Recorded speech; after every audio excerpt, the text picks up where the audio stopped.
All right, good afternoon and welcome back to the second portion of our program today. Now we're going to hear some builder presentations. I think will be very exciting. And after that, we'll have our panels late this afternoon. So thank you all for coming back. First of all, we are going to hear from Shopster. They've been around almost a year.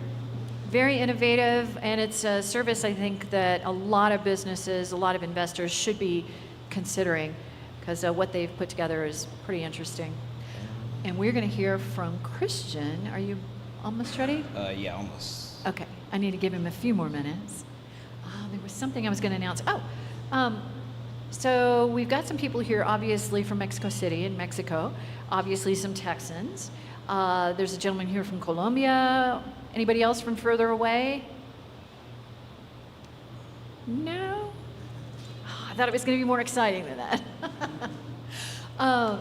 Please remember to share this online, and if you would, use the hashtag #StartupDay and hashtag PlebLab.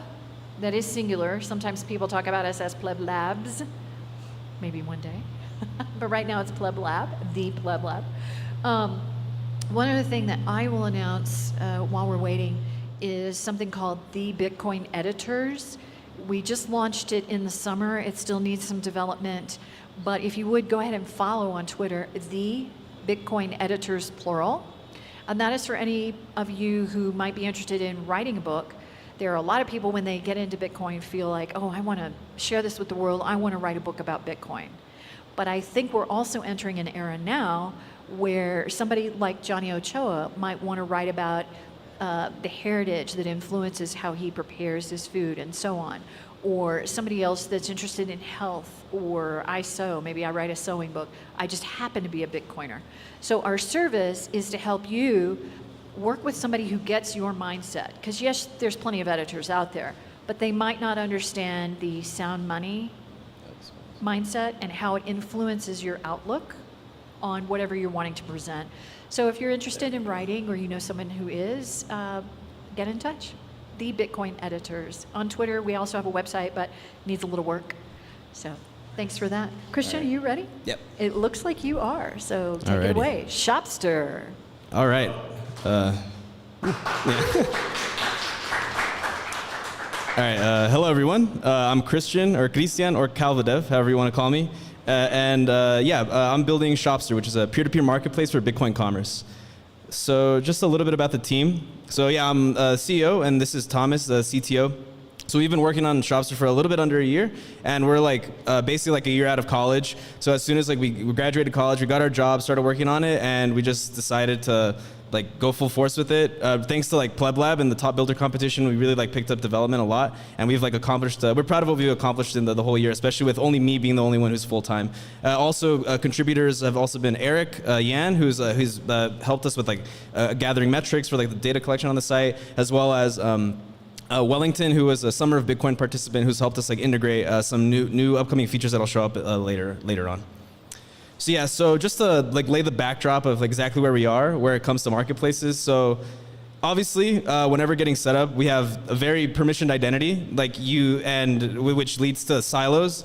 So obviously, whenever you get set up on Amazon, you can't port over that information to eBay very seamlessly. You can't port it over to Facebook Marketplace. All that data is just trapped and stuck in those platforms, which obviously makes it very hard if you want to start selling these things, just a book or just something very simple. You have to get set up on so many platforms, pay for all their services, pay all the fees that they charge you, and you don't really have a good user experience with that. Obviously, we have KYC hell. You have to sell your soul just to be able to list the book on Amazon. You have to give them all your bank account information, your phone number, all these things that just dox all your information. They're holding all this data captive, and you're just stuck. And it's just a big risk that we pose by having all that information captured by single corporations.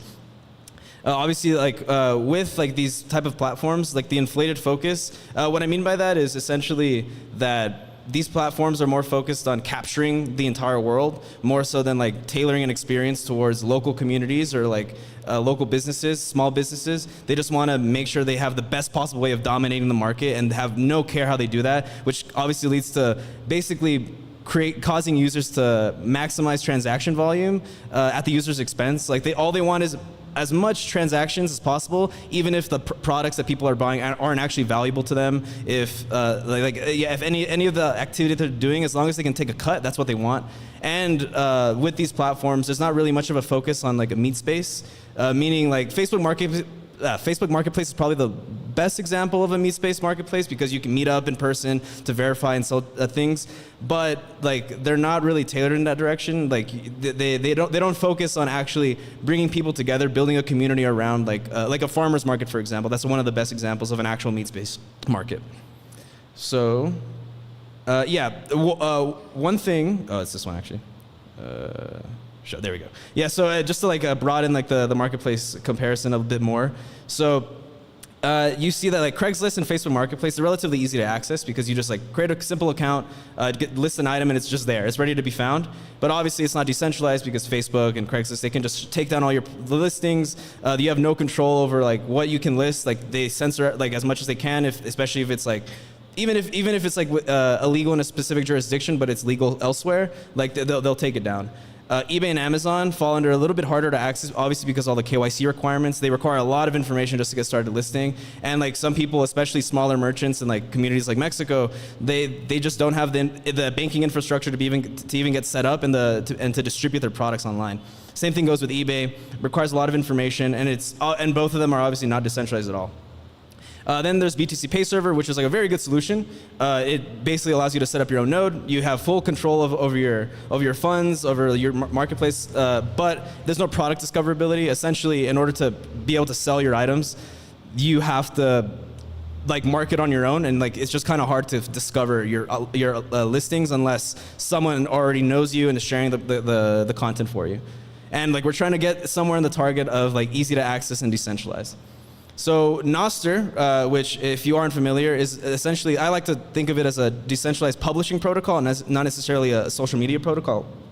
This is one way to make it easy to access and get onboarded onto these types of services. So essentially, Nostr provides you permissionless identity, so you have full control of your data.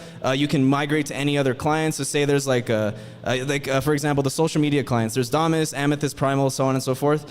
If you have an account on Damus, that automatically is in Primal, it's automatically in Amethyst, it's everywhere. So like you can easily switch over platforms if you don't like certain features that they're doing, certain things they're doing. And it makes it very easy to actually create a new identity. So like one thing that is probably an issue for a lot of people is especially if they're selling like, say you're selling or not memorabilia, say you're selling like stuff for protest merch or stuff like that just to raise funds, you might not necessarily want to dox your identity. And like, and if you're getting set up on like Amazon or eBay or these platforms and you want to sell a lot of items, it makes it very hard to be anonymous completely. So with Nostr, you can actually just very seamlessly create a new NPub. You have a new identity and you can list items, everything exists, and people can just automatically start buying and selling with you. One thing that Nostr provides is also a local first like model, and which ties into the Bootstrap network. So it's like because of the social media aspect of Nostr, you have a network effect that's already existing because of all the people that are already engaging on Nostr on the social media side, and that it makes it very easy. So once you, like for example, with Shopster, we had nobody, like initially when we launched the site, we had nobody working with it. But once we started like getting more traction and being shown like more on the Nostr network, and Amethyst integrated our listings, it made it very easy for people to just discover products like in their social feed without even worrying, and they would actually be interacting with Shopster without even realizing that they were.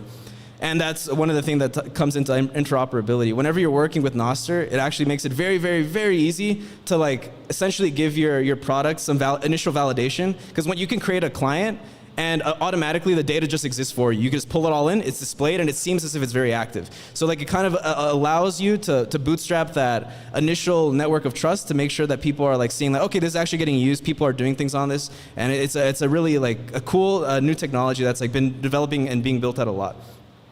And one thing that another thing that like Shopster integrates is eCash, and it's like one of the most exciting technologies in my opinion, because one, it provides for frictionless onboarding. One of the things with eCash is that you can essentially send someone Bitcoin using a string of text. It's a long string of text, so like it can be a little daunting for some people, especially now. But more and more clients are making it a little bit easier and kind of like abstracting the complexity of the string to make it seem as if it's like a little button that just has 21 sats on it. You could even show the US dollar value, and people don't even know they're interacting with Bitcoin. And you can just literally text someone a text of string, and they have Bitcoin that they can spend and they can use and send to other people. It's an incredible way to onboard people, especially who aren't very used to like the Bitcoin UX, and it's a good way to it's a good stepping stone to getting them into the self-custodial aspect of Bitcoin. And yeah, there's a new thing that's been released by Pablo, who's a big prominent developer in the Nostr space, which is a NIP60. It's essentially a Cashew wallet. So one thing is obviously that can be a little daunting for people is like backing up their private keys and making sure that all this stuff is like actually secure. So like with NIP60, it's a Nostr native Cashew wallet. So your wallet is actually distributed amongst relays. So automatically, as soon as you're onboarded, like your wallet's backed up for you. And even if you lose access to the wallet on a specific app, it's actually accessible in another instance of it, and it could actually be it's actually easy to access across multiple different apps. So like for example, Shopster has it integrated. So and Pablo has an app called Nutsack, and with Nutsack, as soon as you set up a wallet there, you can actually just sign into Shopster and like you just have money there, and you're just ready to spend, and it's easy to do.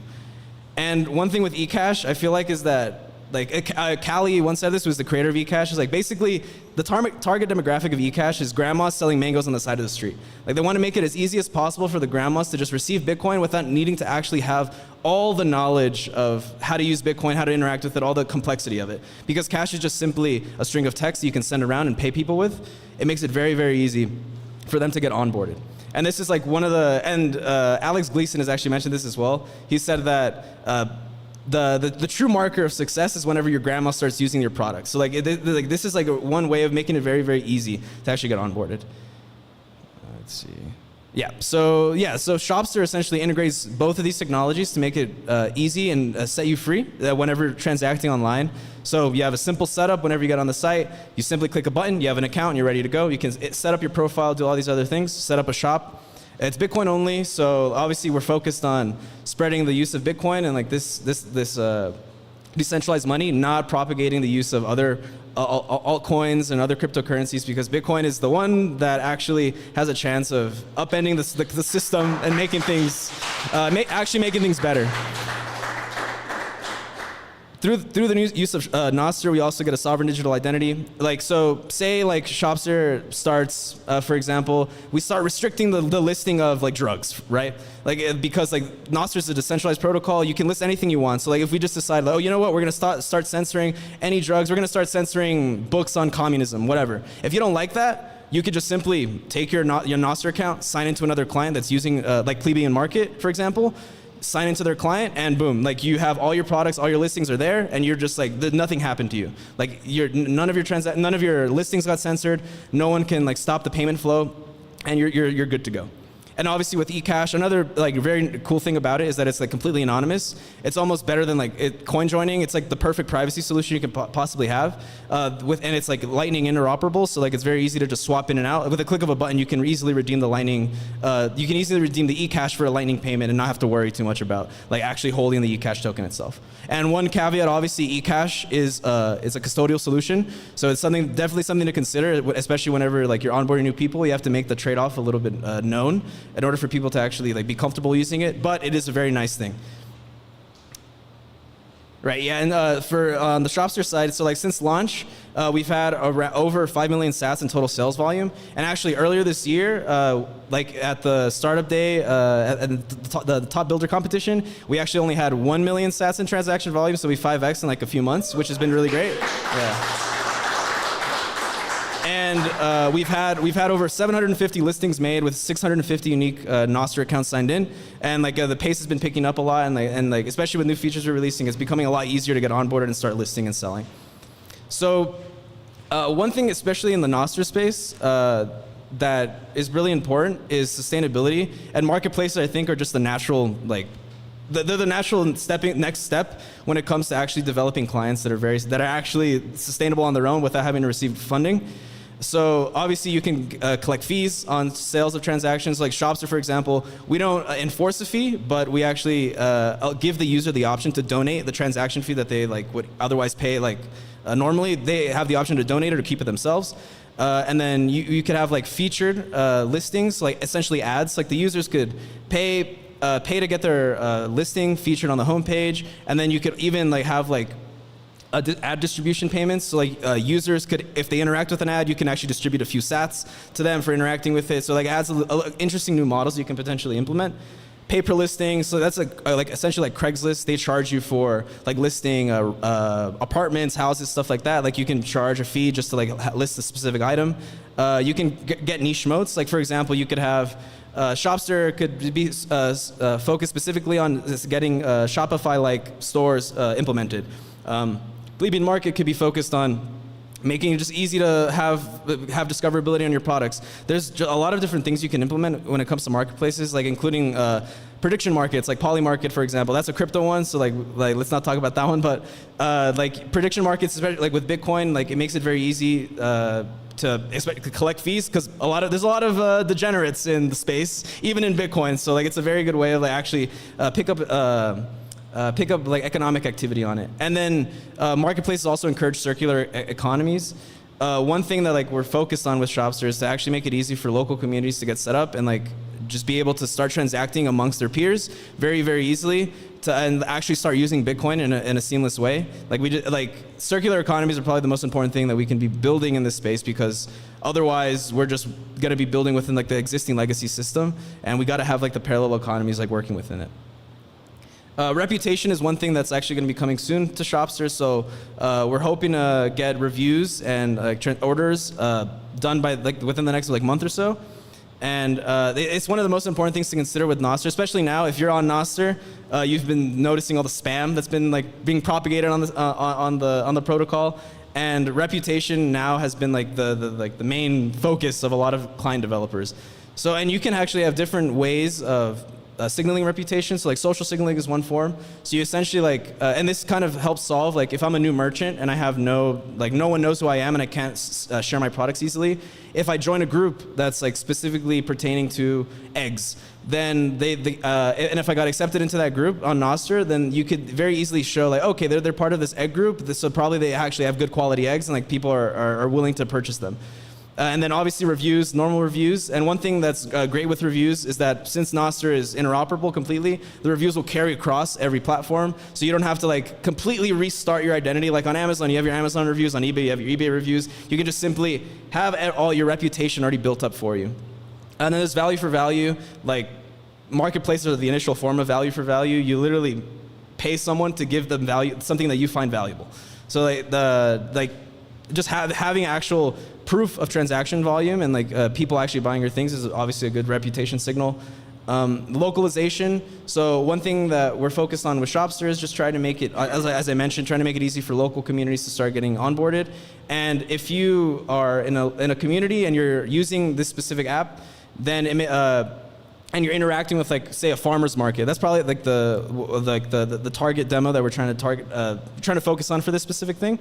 Like when you're in a farmer's market, in like the physical space, you actually interact with all the people that are doing this thing, that are using Bitcoin, spending Bitcoin. And if you're selling items yourself, like obviously you're gaining a reputation. It's like more like foundational reputation because you have an actual backing behind it. And then loyalty. With Nostr's portable identity, you can actually develop a brand loyalty to yourself, to your personal identity, rather than like focusing on Amazon. Because like whenever you go to Amazon, there are sellers, there's individual sellers on there. But when you go on there, you're not thinking like, oh, I'm gonna buy from some random person that I know, or like some specific merchant. I'm buying from Amazon. Like you don't care at all who is actually selling you the item. You just want to get the item. So like this allows you to build a little bit more of a reputation like that. And yeah, marketplaces I think are just very important in general, and like more specifically towards Nostr, because one, the incentives behind them, they allow you to actually generate revenue naturally, and you don't have to worry too much about like social clients, in my opinion, are like an initial fad that are going to eventually die out. Obviously, everyone loves social media and like it's very engaging, but a lot of the clients are going to die out just because there's not really a good sustainable model for a lot of the social media specific things, unless like you're focusing on Zaps, which are like the micropayments over Nostr. Things like that are actually are just a focus on economic incentives. I think is the most important thing, and that marketplaces are like the most obvious that do that. It can lead to more accelerated adoption, specifically because people like seeing economic activity as validation. Like whenever you're actually receiving money and earning things, that's whenever people are like, okay, yeah, like I actually want to stay on here. Like a lot of people on Nostr, they leave especially if they're getting on board and don't know what a Lightning address is, they don't know what a Lightning wallet is, they don't know all these things about using Bitcoin on Nostr. With marketplaces in particular, you receive money directly, and then with like Zaps, like Primal does a really good thing with it because they have an integrated wallet built into their client. You automatically receive money, and like when people see that, like that flow of money going throughout the protocol, then they're like, okay, this is actually really interesting. I can earn a penny just for simply like shit posting or saying something, like saying some meme. Like it's a very like niche and innovative way of like keeping people on the protocol. And then, in my opinion, having marketplaces is the most important thing for essentially getting access to Bitcoin, because as we're seeing now, like there's an attack on privacy in Bitcoin, and like who knows when Coinbase is going to get shut down, like when the 6102 attack comes that the US government claims all this money, like eventually the on-ramps will be shut down, and like it's going to be very, very hard to get on board onto Bitcoin using your fiat. So the best way is to actually like sell your services and make it easy to earn Bitcoin by doing the thing you love, making candles, making soap, washing someone's car, making it very easy to earn Bitcoin by doing these things. And like earn ramps are much, much more important than on ramps. And like this ties into this quote that I heard in Prague by Anita Posch. She said, parallel Nepalis or bust. So essentially, parallel Nepalis is a parallel society. And we Bitcoiners have to be focused on actually developing the community that's parallel to the legacy system. Like, yes, it's great to integrate into the legacy system, because if we can upend and like build, essentially act as a virus from within, we can actually like change things on like at a grander scale. But when we start building these parallel economies, without them, we won't even be able to, like, if Bitcoin gets attacked legally, and like there's all these other like privacy attacks that are happening, like it'll be very, very, very hard for us to actually build out and see the future that we want to see. And like focusing on the parallel economies and making sure that we have a strong community that is actually using Bitcoin, that is outside of the KYC system, that they're focused on like making sure that everyone just knows each other personally, is not interacting with these like these gargantuan corporations that just like have all our data. Like it's one of the most important things that we can do as Bitcoiners. So yeah, now I can go into a little bit of a demo and show off the site a bit. Let's see if I can expand that. All right, cool. Yeah, so this is Shopster. So yeah, as you can see here, there's like just a bunch of like random listings at the moment. This is essentially like the closest comparison would be like Facebook Marketplace at the moment. We just have like a global feed of a bunch of products and listings that you can just like interact with and purchase. So like, see, you have like this Google Pixel. It takes you to the product page. You can just like view all the products that are listed. You see all the items here. Expand. And like whenever you list an item, we actually support like 160 something currencies. So you can list it in whatever currency you want, and sats obviously if that's your standard. And yeah, you can just very easily just check out and pay like that. So let's see here. Yeah, actually, yeah, I'll just show you like the payment page. So yeah, whenever you like buy, it gives you like a summary of like exactly how much you're purchasing. You can pay with Lightning or Cashew. So the Cashew, you have to be signed in and you have to have a wallet. Like you have to have balance on your wallet in order to be able to pay. But once you click on pay, you can either do an in-person order. So like that just takes you to the Lightning invoice, as you can see here. It just generates a Lightning invoice for you. You pay it, and like the transaction goes through, and it gets sent as like a Cashew token DM. And I can show an example of that in a moment. But if you were to sign in with, or if you were to pay like just like an online order, it takes you to like the contact form. This is like if there's no shipping involved, if it's only for pickup. You can also like input your contact information, and then like you just pay the invoice like that as well. And let's see. Yeah, and then you can go to like the messages feed. This like basically has orders and inquiries. The orders are all the payment messages that you'll see. Let's see if I can find one. Yeah, so essentially in the order page, you'll see whenever someone pays for an item, you'll see a text message saying that so-and-so has purchased your item, and then there'll be a Cashew token payment loaded in there. See, it's been a while since I sold something with my Shopster account, so let's see if I can find the actual order. Otherwise, I'll move on. Okay, here we go. Yeah, so this is an example. So yeah, it tells you like how to finalize your order details, and then it has the Satoshi amount of the Cashew token payment that you have, and you just like very simply claim it and redeem it, and you can actually go on your wallet. So yeah, here, these 10 sats, as you see, there's no transaction history here because I actually got these 10 sats on a separate wallet on a different computer. So like now it's actually carried over to my balance here. So here, simply it's just a Cashew wallet. You can receive Cashew tokens, send them, create new ones by minting an invoice, and also pay out to a Lightning invoice. And yeah, under my listings, this is something we just recently launched. So you can now actually customize your shop feed. So you can add like a new banner image, a new icon logo, and a name, and then it just like displays all your products and categories there. And I can actually, let me see, I'll sign out. It looks rather similar whenever you're not actually signed in, but let's see if I can find my item a little more. All right, yeah, here. So yeah, so you like visit the store, or that's just took me to the item. All right, yeah, you visit the seller, and then it just it should load the information. Oh, okay, yeah, it seems like the internet lagged out a little bit, but yeah. So this is basically what Shopster is, and then if you go to metrics, you can actually see the like global stats of the site, and some of them are it's a little bit out of date because we started like not too long ago. And some transactions have also been done out of band, so not using Shopster's like checkout flow. So you can see here like all the activity that's been happening on the site since like since January 1st. I think we launched like the metric collection around February, if I remember correctly. Yeah, and then you can also just like edit profile, edit your shop settings. Like you can see here you can edit all these things. Yeah, and we also are coming out with a integrated liquid wallet, so you'll actually be able to like have like a self-custodial liquid wallet. This is an example of that. Let me turn off the music. Yeah, so that's your recovery phrase. You can like see here like you can like change view your balance, and then we also integrated bolts.exchange, so you'll be able to very easily swap your liquid Bitcoin that's stored on the wallet for Lightning or on-chain Bitcoin. There's a small, I think it's a 0.5% fee that Bolts takes for the actual swap, but yeah, that's essentially what like one of the new things that we're coming out with. It should be ready within like the next month or so. Like we're just working on you'll basically have like two separate balances. You'll have a Cashew balance that'll be like for easy onboarding, smaller amounts. And once you reach a limit that you're comfortable with, it'll swap over into the Liquid wallet, and you can very easily redeem it for on-chain Bitcoin and be non-custodial.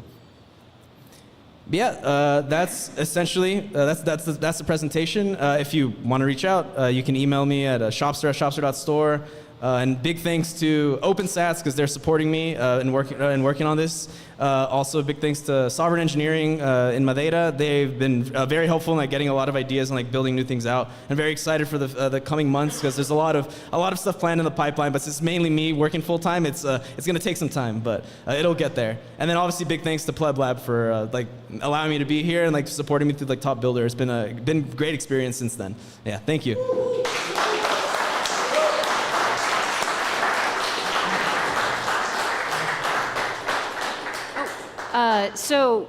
Any questions?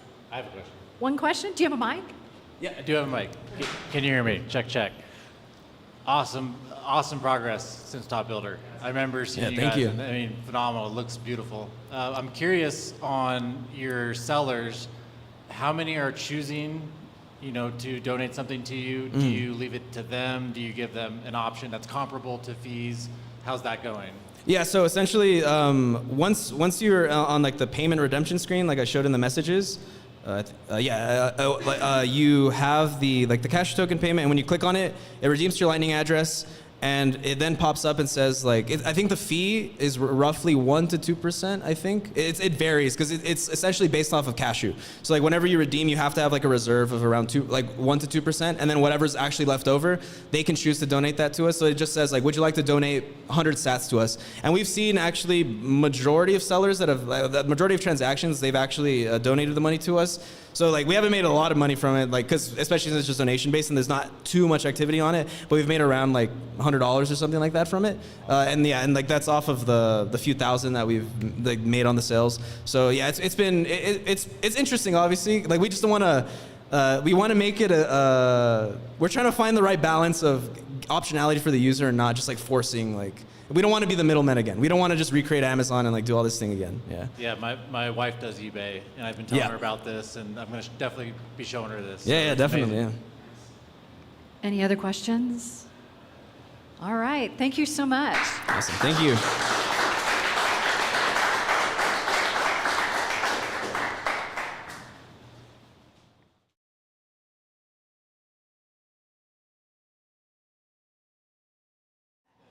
Jay is in the house. I got to work on my New York, New Jersey. Jay is with Node Tech, and they have a couple projects in the works. He's been in PlebLab last couple of weeks, working on what he'll be speaking to you about today, comment notes. And give us a second, we'll be setting up here.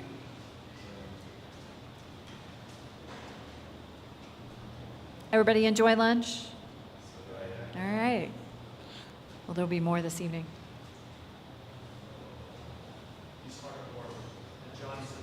Yes. Actually, what Johnny's doing now is he's taking raw meat and converting it to fuel for us. Tasty, tasty fuel. Yes. Well, we heard that comment earlier. There's energy, and that can help us produce results, but that doesn't come without risk. But not with Johnny. It'll be tasty and good. Okay, can everyone? All right, are we ready? Let me, give me 1 second.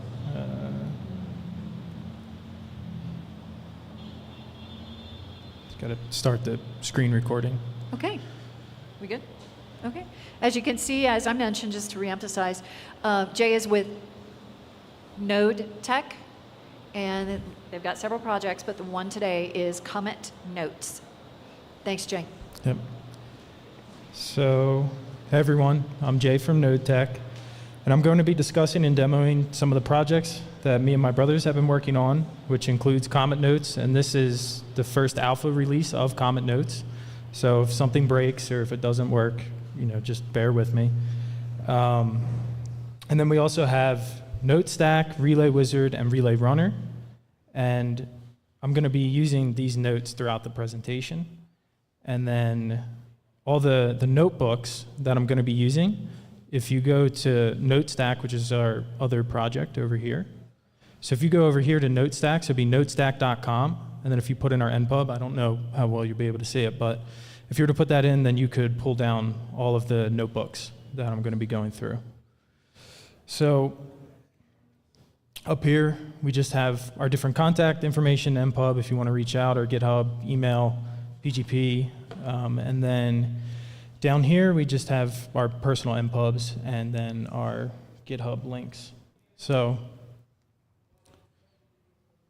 and before I kind of jump into it, I just kind of want to go over the vision of Comment Notes and kind of the ecosystem in general. So me and my brothers are avid note takers. We all really enjoy taking notes. It's one of the things we do a lot. So we wanted to come up with a solution that we actually enjoyed using. And first and foremost, we wanted to make sure that we would have control over our data. And one of the best ways to do that was to make a desktop application. So that's where we started. And this way, we don't have to rely on any app stores. We want to support other platforms in the future, different mobile apps, and a web client at some point. But that's why we wanted to start with the desktop application. Then we want it to be privacy respecting, so we're not tracking anything that you're doing. And then eventually we want to make sure that everything's locally encrypted on your device.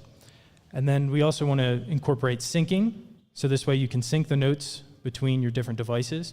And all of these features are very similar to what current note-taking apps have, so it's a very feasible thing to do. And then on top of that, and this is where the Nostr integration comes into play, which is where it gets more interesting, is you can use our relay or you can hook in your own relay of your choice to then, in the future, once we have it set up, to be able to encrypt your notes over Nostr in a more decentralized fashion. And once we have that set up, you'll be able to do that. And then after that, and this is kind of goes into what Shopster was talking about, this idea of publishing, like Nostr being a publishing platform, because that's another feature that we have in the app, is the ability to publish. And then after that, we want to also incorporate the ability to track engagement. So if we have zaps, you could open it up and maybe have a notification saying, oh, you've been zapped this much for the content that you posted. So that's kind of where we start from and kind of our philosophy, and then where we want to be. So if we go over here, this is more of the app over here. And if we go down here to comment notes. So comment notes, like I said, it's an open source cross-platform app that's going to allow users to take notes and publish with Nostr integration. And then you can download the alpha, so the first version of the alpha, if you come over here to comment.md. You can download it for Mac OS ARM, and then there's also a Linux app image. And so the problem that we had was that there's a lot of note-taking apps out there, but none of them have the first-class support for Nostr. And then, like we talked about, pretty much all the note-taking apps that I know of, they all require a centralized server to sync the user's notes. But with Nostr, you can just spin up your own personal relay, or you can use our relay, and then you can just hook it into the app, and then you can have a more decentralized syncing, and then it'll also be encrypted as well. And also, because of Nostr, you get the ability to just immediately get plugged in to the social network. So it's nice because then you can publish, you can save notes, you can track engagement.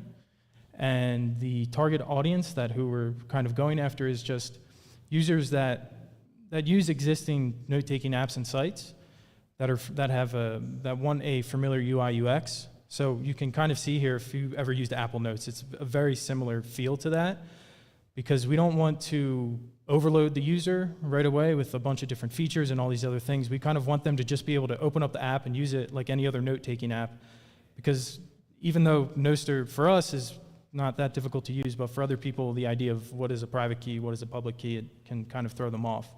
So again, users that are interested in these features right here are cross-platform open source apps, so it'll be independent of the app stores, you get more data sovereignty that way. It'll be private, it'll be locally encrypted and stored on the device, the encrypted syncing again, and then the publishing and the tracking of the engagement.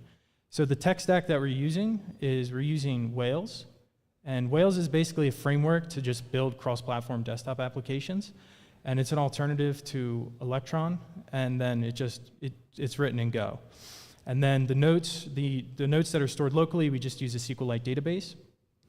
And then for the Nostr integration, you can just sign in with your private key, and then we just use the NIP23 for long-form content using either our provided relay, which is at relay.notestack.com, and you can also add in your own relays. And then these are just some of the competitors that we would have. There's some centralized ones, but like I said, I don't know of any decentralized ones. And so now we'll get into NoteStack. So NoteStack is an open source Nostr-based blogging platform, and it has lightning tips in it right now, so I showed it to you earlier, but we can just go to the home page and just kind of see what it looks like. So it has a very similar feel and look to Medium. You can just kind of scroll down here, and these will just be all, right now we're just using just some hard-coded public keys for this featured section, but this is just what it'll look like. And the problem is that Nostr is going to need to have a long-form content platform that, again, balances the user experience with the cutting-edge Nostr developments. So we want this to also be a seamless experience for the end user. We want them to just be able to feel very, very comfortable when they come here. And again, familiar UI UX, similar to the more popular centralized apps. And the tech stack that we're using is the profile feeds. So if you were to come over here and if you were to click on a user's profile, those feeds, they're constructed using the Gossip model, which uses NIP5 and then NIP65. And I have a little diagram of kind of how we set it up. I might post this too. I'm not going to go through all of it right now, but this is like the flow of kind of how we're using the Gossip model in the app. And then we just have support for Zaps currently. And then each article also has a drop-down, which will let you broadcast the event. So whatever relays you put into the app, once you broadcast the event, so you could basically just take their article, their post, and then just broadcast it to your own relays if you wanted to. And then we're just using React Query for advanced state management. So this just makes the loading of the data a little bit easier, a little bit faster. And Yeah, so that's the tech stack, and here are some more competitors. Again, you have the centralized one, the decentralized ones, Kabla, Highlighter. So those are the competitors there. And if we go to the examples, so what I'm going to do here is I'm going to go up here to just create a new key pair. So you can just keep creating new ones. But if I just copy this NSEC right here, and then if I go into Note Stack, and I can just paste it, and now I can sign in. So now I'm signed in, and what I can do from comment notes over here, and we already have this relay hooked into comment notes by default, our relay.notestack.com, and I'll have to add it in here as well. So if we just do relay.notestack.com, and we'll just have it to read and write, and if we just save that, notestack.com. Okay, so the relays have been updated. And then if we come over here, we can then publish this article. So, and then the other idea here is because it's a private note-taking app, but also it can be a publisher. So we just want to confirm before you post anything that you're actually posting something that you want to be publicly available. So then we'll just post it, and then you see a little note posted. So if we go back to our profile, and you can see it's right here. And you can click on it, and you can kind of check it out on NoteStack. And then this will be available for anyone to look at. They can rebroadcast it. They can do whatever they want with it. And then we have another one here that we can post as well. And then note posted. And again, if we just go back to our profile, might take a second, have to refresh. And there it is, right there. And that's the examples. Now, the other thing that we're working on is something called Relay Wizard. So Relay Wizard is a command line interface, CLI tool, that's going to automate the installation and configuration of Nostr relays. So what we have here is a one command install, and we have a website for it over here. So this is Relay Wizard, and you can just copy this command from the site, and this is, hopefully I'll be able to SSH in. And then if we just run this, and this will install Relay Wizard. Just take probably a little bit of time here.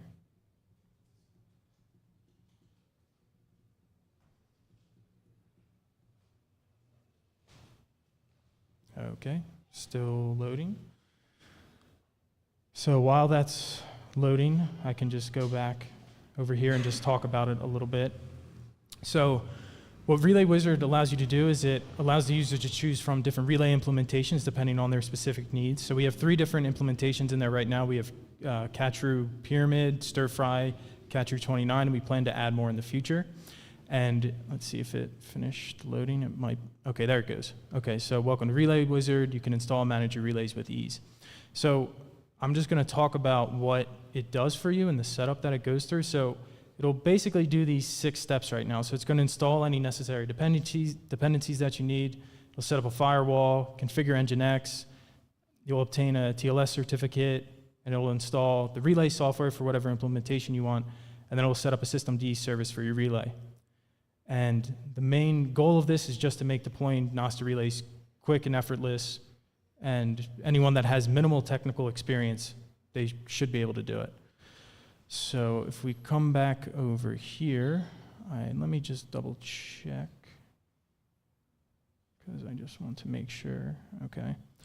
So you can, so you already have to have a domain name, but if you have a domain name hooked up already, you can just type it in. So it should be relay.testrelay.xyz, relay.testrelay.xyz, and we'll just do devs at node-tech.com, and then stir fry. So this is the relay domain name that you're going to use. This is just for certbot, for notifications about your SSL certificate, and then you can choose which relay you want, and we're just going to go with stir fry, and then it'll just update and install all the packages. And it might take a little bit, so I'll just go back over here. and just kind of talk about the problem. So again, manually setting up a Nostr relay, it's going to involve installing the software dependencies, setting everything up, the firewall, Nginx, TLS certificate, relay software, all that stuff. So it can be complex, especially for people that don't have any experience. So the technical expertise that you would need to do that, it can be a high ask of your average person. So, you know, in terms of server administration, networking, security protocols, all that other stuff. So that can also be time consuming, and that can deter potential users from wanting to do it. And then if people aren't running relays, then because of the technical barriers, then we won't be able to get widespread adoption, and the decentralization and growth of the Nostr network, it just won't grow. So let's see if it finished. So now it's just asking if we want to obtain an SSL certificate. So we're going to say yep. And now it's just going to install the different dependencies, and there you go. So this will just tell you some information about your relay. So this is the address for the relay right here, relay.testrelay.xyz, at the WebSocket right there. And then it just tells you where your data directory is, your config file, how to check the status of the systemd service, how to reload it, restart, and then just some links for support. And then we also plan to use relay groups for support in the future. And then you can just run it again by running rwz install. So that is how you would do that. And then the target audience is just any developers and enthusiasts, so people that are looking for a streamlined way to deploy Nostr relays without spending any time on the manual setup. Non-technical users, so people that are just able to run the one command and just have it be set up for them. And then organizations and communities, so groups aiming to promote decentralized communication platforms just by making it easier to contribute to the network infrastructure. So from here, and this is what I had up before, because I had previously run this, because it'll take a little bit longer to install everything if you run it for the first time. But this is just the relay.testrelay.xyz, and you see that it uses stir-fry. So now if we were to go back into the comment notes over here, and what we can do is we can just add a relay in here. So we did WSS, and then it was relay.test, relay.xyz. So we can add this relay, and then you can remove our relay if you want. You can just save this. And then if we go into, we'll just go into our examples folder. And if we make a new note, all right, there you go. That's being an alpha. So, and then we'll just say testing relay wizard and just test. And then what we should be able to do here is just publish this. And now it should note posted. So if we come over here, if we can use the Nostr Army knife to just pull this in, and this might take a second to connect, but there you go. So you can see that, just make that a little bit bigger. So you can see that it pulled in the event right here, testing relay wizard. So now we're posting to our own relay that we just set up. And so if we go back here to relay wizard, we talked about this. So if we go to relay runner, so relay runner is just basically, it's a guide, like a step-by-step process of how to set up your own relay. So if you would prefer to know how to do everything, this would be the guide that you would use. And also, if you don't trust our relay wizard or our tools that we're making for you, then you can set everything up yourself, and it'll do all the same steps. And again, the goal is to lower the barrier of entry, promote decentralization, and wider adoption of the protocol. And the target audience, again, developers and enthusiasts, non-technical users, community builders. So this is people that would probably be interested in a guide like this.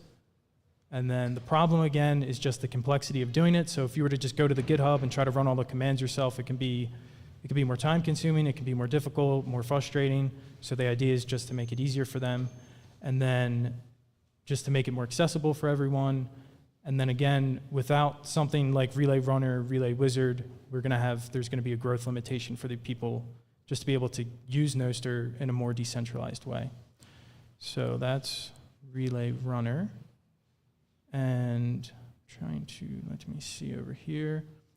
So this is the site for Relay Runner right here. Just some guides, and we'll have different implementations and stuff here as well. And so if we go back over here, just have the monetization. So these are just some ways that we're thinking about monetizing the app. So we can have a paid relay for syncing and storage, paid relay for premium publishing, just website hosting for users publish notes, an early access program if people wanted to get features early, different themes, and then maybe some other premium features in the future, similar to how other note-taking apps have premium features in their applications. And then for NoteStack, we were thinking maybe we could make it like a publication platform similar to a Substack, and also a paid relay for premium content. And then Relay Wizard. So with Relay Wizard, we want to be able to basically do relays as a service. So we can easily provision relays for individuals and companies. And then Relay Runner would just be for consulting for individuals and companies. And yeah, and then we'll just go to the roadmap for everything. So right now, like I showed you earlier, we currently have a package we have an app image for Linux, and then we're supporting the macOS ARM. So we want to be able to distribute it for Intel-based Macs, Windows, and then also mobile apps, web client, the things that I mentioned before in the beginning with the encrypted notes, the syncing to it'll be relay.comment.md. And then we're thinking that we could have a fee paid for with Lightning, or you could use your own relay and set it up for free. And then to be able to track engagement of the published content. And we want to have the option to have other text editors in here as well, and to be able to save notes from a Nostr site, different themes, features.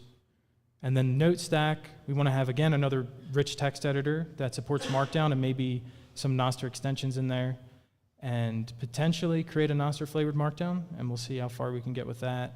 Add highlighting and commenting features to NoteStack, different stacks of notes, bookmarks, list of articles, comments. And then for Relay Wizard, just support more relay implementations, support NIP86 for relay management, basically just an API that after you set it up, you'll be able to easily adjust all of the things that you originally set up when you ran it. And then just support Onion services. And for Relay Runner, we just want to make a logo, improve the documentation, improve the site, support more relay implementations, create videos, and just more guides for people. So that is everything. So if anyone has any questions or comments.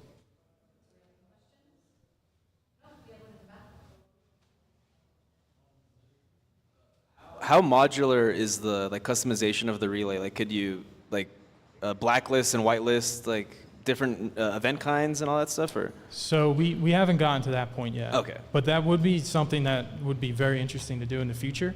So that's a good issue I'll put in the GitHub. Yeah, because yesterday I was trying to set up a relay and it was such a pain. I gave up because and I've been working on Nostr for a whole year, right? And it's actually Relay Wizard stuff is awesome because having individual based relays I think is gonna be really cool. And have you thought about I guess making some sort of library or API to make it easy to integrate it into other clients, so you can simply click a button and you have a local relay there for you?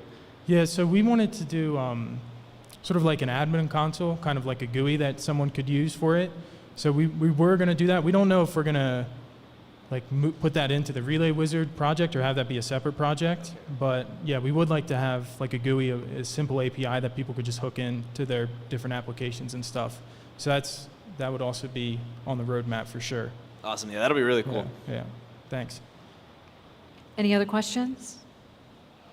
All right, give it up for Jay from Jersey. Thanks, everyone.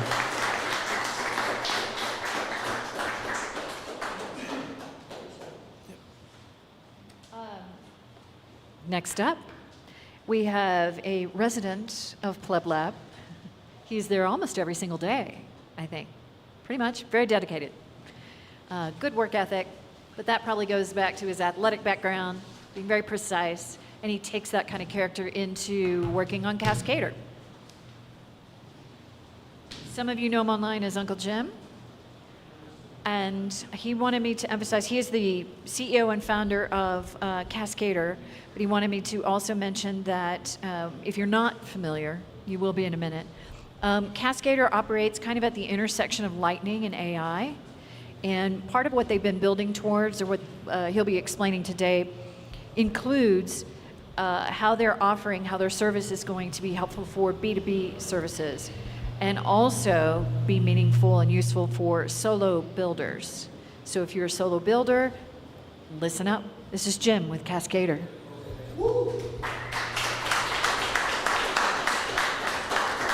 All right, guys, how are we feeling? Feeling good? Let's give it up for Francisco and for Carr, Yopaki, and PlebLab. Let's go. They put in a lot of thankless work. Let's recognize that right now. Guys, vibes are high. We got the orange man using the orange coin. We're ready to ride this rocket ship. Let's go. All right, so who the hell am I? My name's Jim Carucci. I'm founder and CEO of Cascader, and today I want to talk to you about why Lightning and AI. Why are they a good marriage? I want to I want to give a surface level fundamentals of these two core technologies, Lightning and AI. I think both can be misunderstood, and I just want to show you how they dovetail into our vision for Cascader, how we use them, and then what Cascader has to offer. So, promise it'll be fun. Keep it high energy. Let's go. All right. So let's start with the Lightning Network crash course. It seems like probably most of the people in here are Galaxy brains. They've used Lightning Network, so I'm going to breeze through this pretty fast. So what is the Lightning Network? For the people at home, it's a channels-based payment network. The way it works is you commit a UTXO in order that you can send Bitcoin to a peer. And so I can create a channel with somebody here in the first row. They can do that with someone else in the next row with their UTXO. And we can do that ad infinitum so that we can send payments. And so the best analogy for this is it's sort of like bar tabs with abacus beads. So when I commit my UTXO, I can send that. I have all the abacus beads on my side, and we can route them between us. And ideally, as many people that have UTXOs can route payments between one another. So here's a simple illustration. Alice can route payments through to Eric, through Bob, Carol, and Diana using this technique. This is a simple illustration of the Lightning Network. You see a bunch of subnets, you see some big nodes here, but each of these lines represents channels that represent a UTXO that's been committed on chain and that is being used as an off-chain ledger. Most importantly, let's get into what advantages this affords us, and then kind of prelude into the advantages this gives us that avails it to AI applications. Firstly, we get low fees because we don't have to settle on chain. So we're able to just pay these routing fees. Generally speaking, they're quite low. And so what that allows us to do is send high resolution payments. We can send value as low as 1 millisat. I think I wouldn't bank on using 1 millisat at this moment. There's probably some bugs out there, but I would say probably as low as 1 sat you can use. So 1/100 millionth of a Bitcoin. I forget what that is right now. That's probably like 1/30th of a cent. That's pretty good.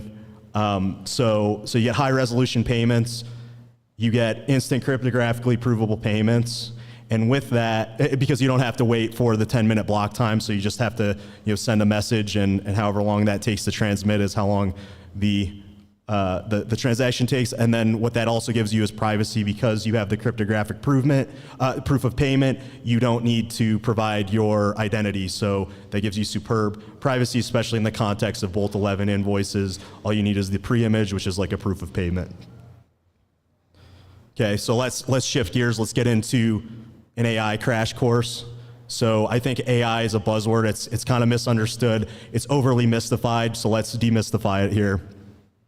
What a lot of people don't understand is that the AI revolution that we're seeing now it's decades of research culminating now. And basically what AI is a transcendence of rules-based or algorithms-based programming. In other words, if X, then Y. There's certainly more nuance to that, but it's this imperative paradigm where we're basically having top-down programming.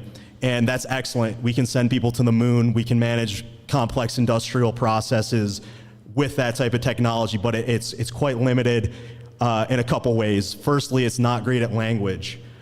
And secondly, it's not great at facial recognition or object recognition.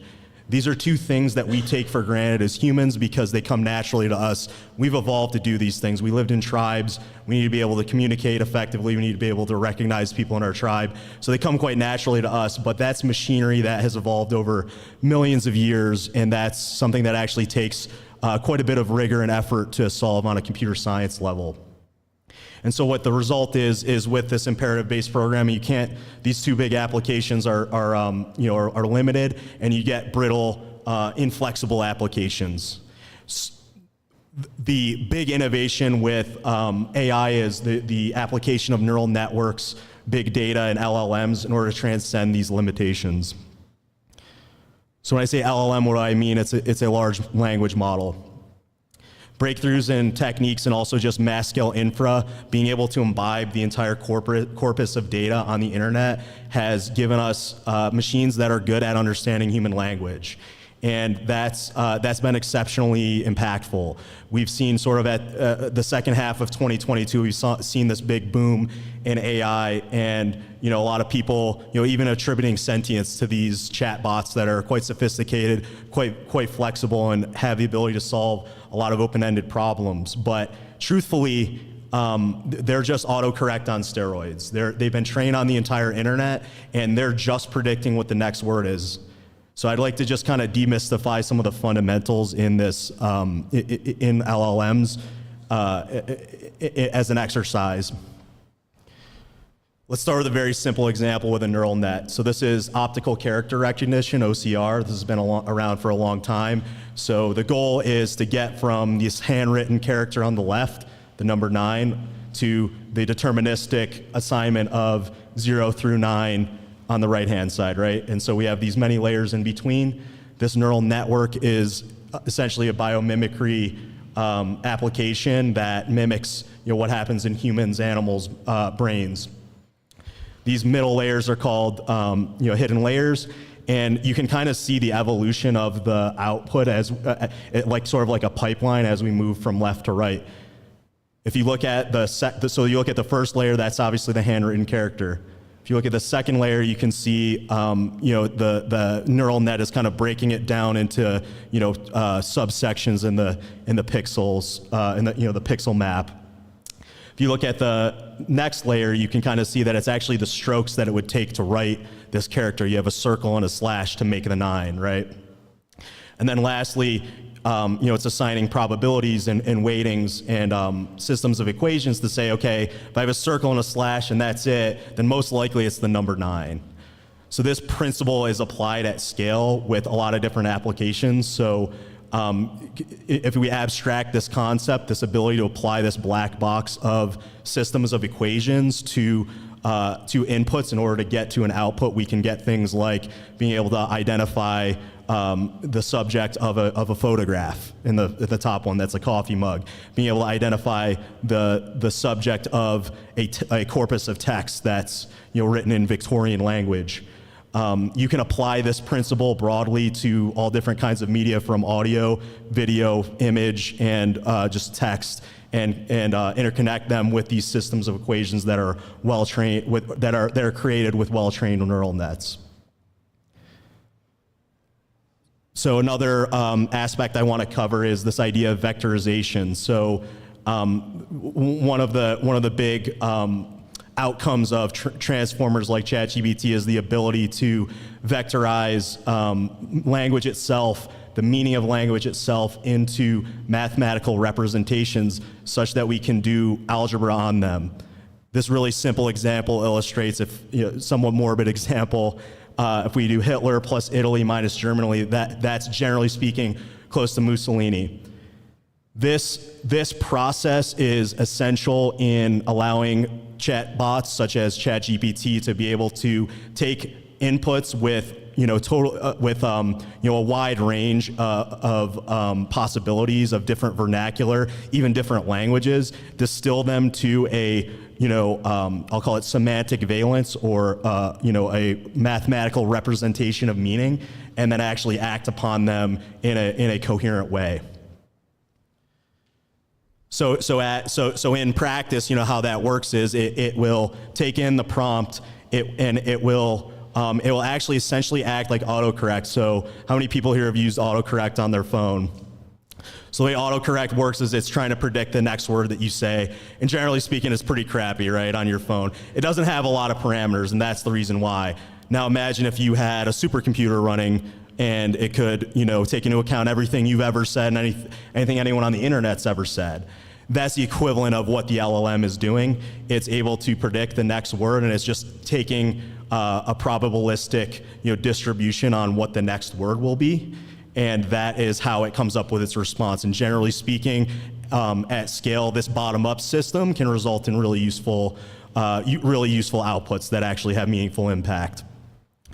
What these two are, and the interesting thing is you can actually tweak what is called the temperature, which affects how far down the probability distribution the model is willing to go. So on the left, it's at 0, so that means it's always going to pick the most probable words. So it's going to have a more bland, more conservative response, whereas when the temperature is 5, you can see sometimes it'll do a crazy Ivan, and it'll pick the third most likely, the second most likely, the fifth most likely, and it'll and that has path dependence, because remember that it's picking, it's autocorrect picking the next word, so on. So this technology is tremendously impactful, it's tremendously useful. So now that we covered, the basics of, how AI, the basics of LLMs, how AI works, what does it all mean? Fundamentally, it means that we have machines that now have a grasp of human language, and we can use them for applications we hadn't been able to use them for before. Main use cases: customer service, law, even writing code. Someone earlier was pointing that out. Code is fundamentally language. We can use them for translation because we have this base layer of meaning that's abstracted from the specific language, where we can have transformers that kind of just they're much more flexible, so translation is much easier.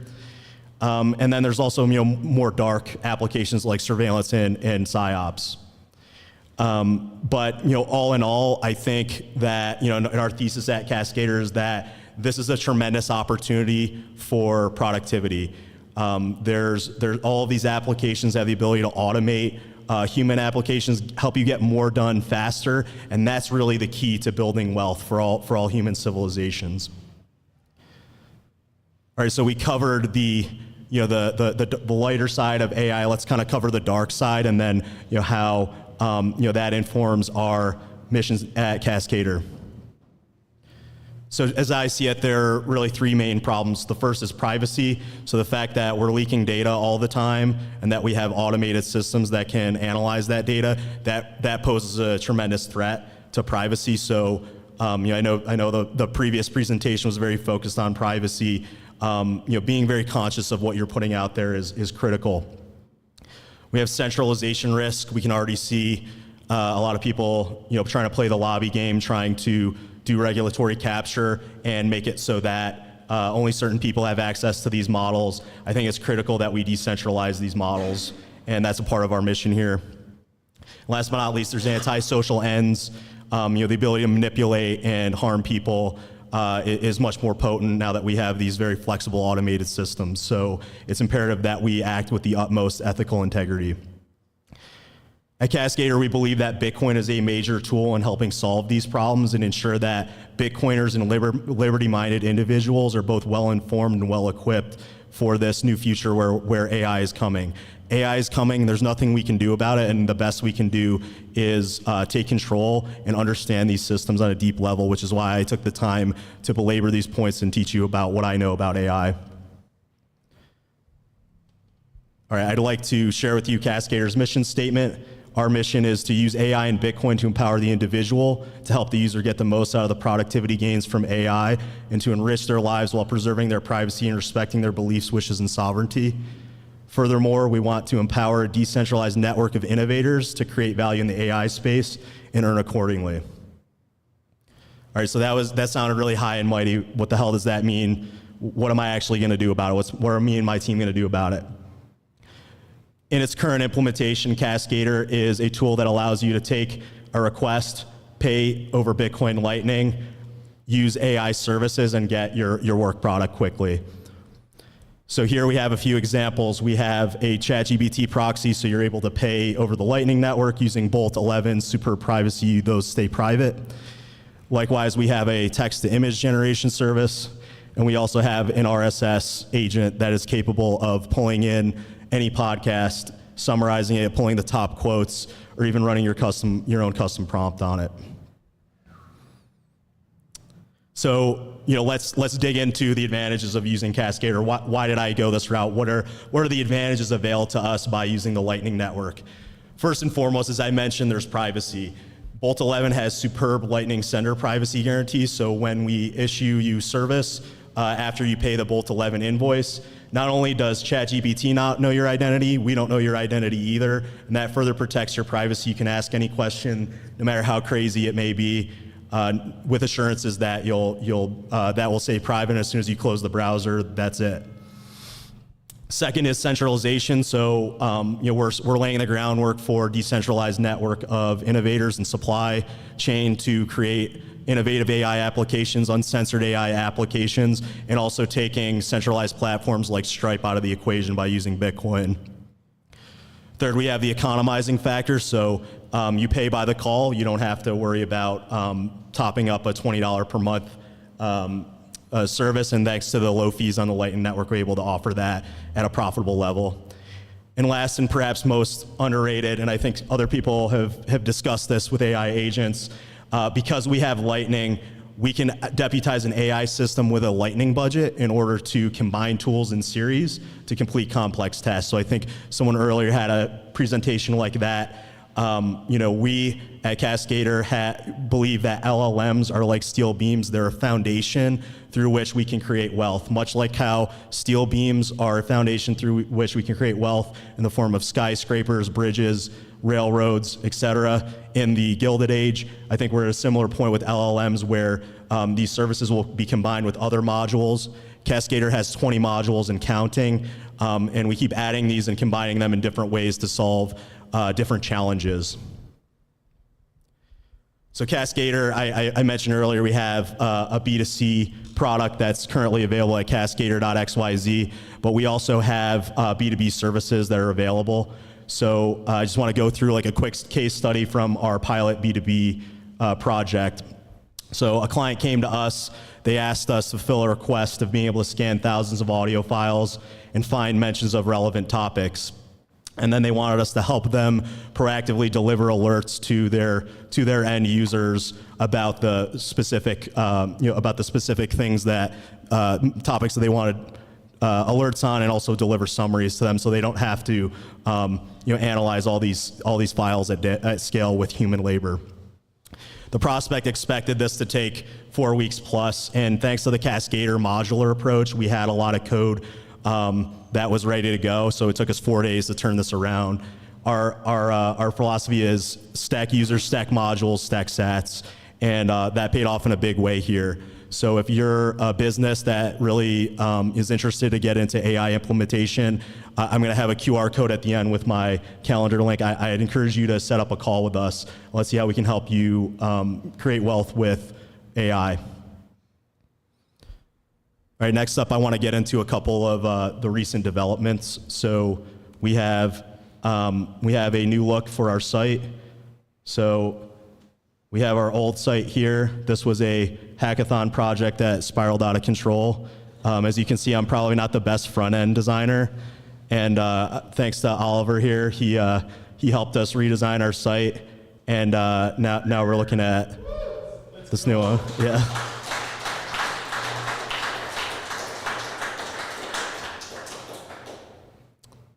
All right.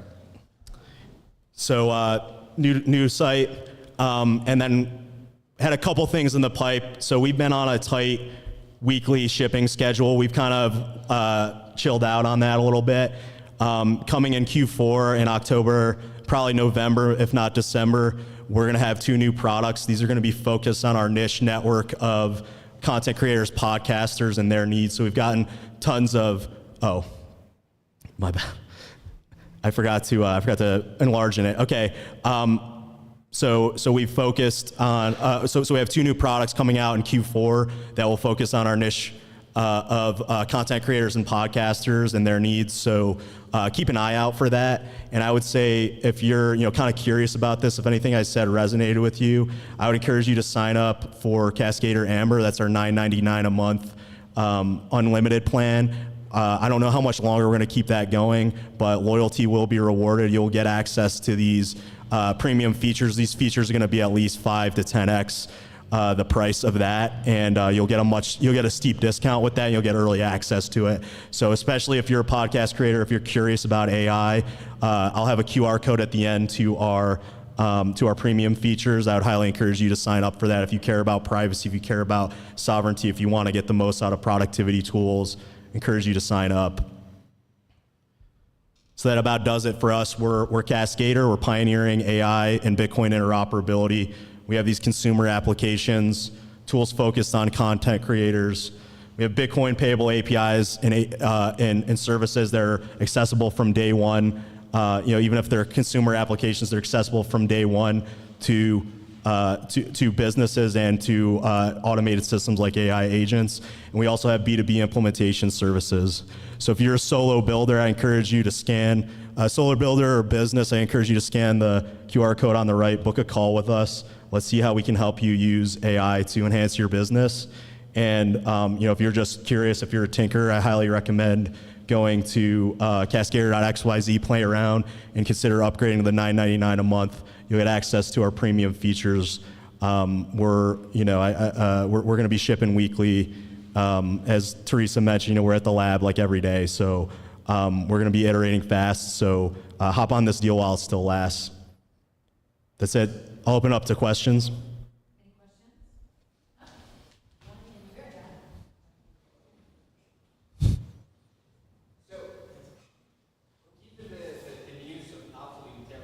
Now they have a secure, how do they call it? Secure cloud, yeah, that thing. How does that play along with Cascada? So for those that are not in context, what I understood from that keynote from Apple is that those are GPUs that supposedly have no logs and may have no logs, so that you can process your AI query and it's completely anonymous, so they say. Yeah, I mean, I would encourage you to think about two things when I think about Apple. I think they virtue signal about privacy a lot. First example is there was a fundamental defect in their hardware that made it possible to exfiltrate secure data. So fundamentally speaking, they're not super concerned about security and privacy on that level. And then on the flip side, I think a lot of this privacy LARP came from the fact that Mark Zuckerberg had the audacity to say that he wanted to kill the iPhone with Meta, and so that they could use that as cover to kill Facebook ad tracking and instantly cut their revenues by 30%. So I think most of that is a LARP. I don't really trust those guys. Certainly they have a huge advantage in the sense that they're a $1 trillion organization and that they have access to tons of users already. But this is the way for true sovereignty, I believe. We're going to keep upgrading. We're not perfect ourselves, but fundamentally speaking, you can use our applications with virtually guaranteed privacy assurances using Bolt 11 and VPNs. Are you aware of Nostr DVMs? I'm aware of DVMs. I actually, Topher and I commented on that early on. I'm happy to see people play with different implementations. My problem with that from day one, initially Pablo didn't want to encrypt those, and he gave us a hard time for saying we should encrypt them, and then he changed his mind because the Pleb AI guy, I think, made him change it.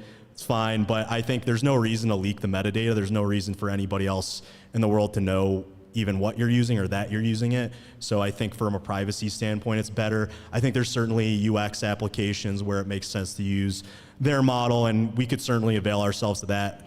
Also, one project I didn't mention is we have a Stacker News bot called ChadBot, CHAD bot, and you can get it to act like Trump. You can get it to Eli 5 stuff to you. You can give it a custom prompt and ask it to do whatever you want. So kind of just putting LLMs in the stack there, and it's history aware. It can even summarize Fountain podcasts. We have an API that can scrape and pull the transcript at runtime. So I think there's plenty of room for UX improvements and for collaboration. Just my personal preference is to err on the side of privacy, so I'm a little, I'm not a maximalist on NIP 90, even though I'm aware of it and I respect it. Awesome. Thank you. Jim, one question. Are we all fancy autocorrects, or is that just the NPCs? Are we all fancy autocorrects? Yeah, I don't know, man.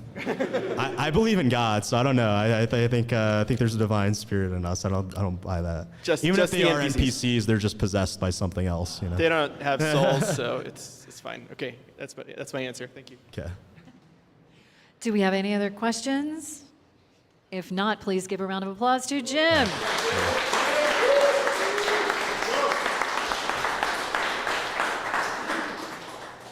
Thank you, Jim. Next up will be Keith with Branta. But first, I wanted to mention in the interim while he's getting set up, Jim is an avid reader. And I read a lot, but he certainly puts me on to some books that would be really helpful and interesting for me to read. So I'm going to tweet out on the PlebLab account here in a little bit. What books are you reading? And whether that's you here in our audience live or those of you on the live stream, or maybe somebody a few days from now, I'll set that out there, and I think it would just be interesting, maybe a thread that people would bookmark. So I'd love to hear what you're reading. And Keith, are you ready? Yeah, let's do it. Man, that is fast. I have a whole introduction prepared. So as I mentioned, Keith is with Branta, and they participated in our Top Builder event earlier this year. See, I thought there was one more step. Sorry. They participated in our first Top Builder program this spring, and Car and I are going to be starting the works preparing for the next Top Builder, so we invite you to stay tuned, keep watch for that. We had a very exciting inaugural year, and we expect great things from builders participating in Top Builder for next spring. But for Branta, their website says they are the guardrails for Bitcoin and Lightning. And Keith was invited to speak in Madeira to present there. And there was something else I also wanted to share. Oh, shoot. What was it? Oh, your tagline that you tweeted out today, or tweeted out recently, early September. Part of, I think, what you may be hearing a teaser about today, but will be coming in October. The product we wanted, but never had. Keith? Yeah, thanks, Teresa. Cool. How's this?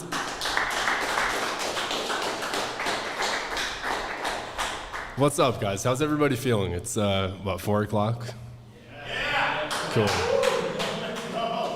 All right. So first thing, I think we might change this title from guardrails to just kill man in the middles. That's kind of what we're doing now. So let's get into it here. So to set the framework for what I'm going to talk about, the mental way I view Bitcoin is that Bitcoin's either at rest or it's in motion, kind of like a football, right? Like it's in your custody, hopefully it's safe, it's not in the mempool, unless if you intend for your Bitcoin to be in motion, going somewhere else. And so for background, when we started Branta, we wanted to kind of solve these two problems, or at least approach them in a completely novel way. So we didn't want to build another exchange or wallet or any other tool that already exists, because there's great stuff out there. And really, all that infrastructure is scaling, it's being built out, it's very cool. So yeah, to also set the framework a bit, our ethos, I kind of already said, we want to completely solve Bitcoin at rest, but also Bitcoin in motion. And so I'll be mostly talking today about Bitcoin in motion. And then the third thing, anything we create and what we're really interested in is novel approaches for the consumer, for other businesses, and just for the Bitcoin industry. Yeah, and so let's touch on this first. Kind of when Branta launched, we were tackling the Bitcoin at rest problem of essentially what you see on the right is the Sparrow wallet icon.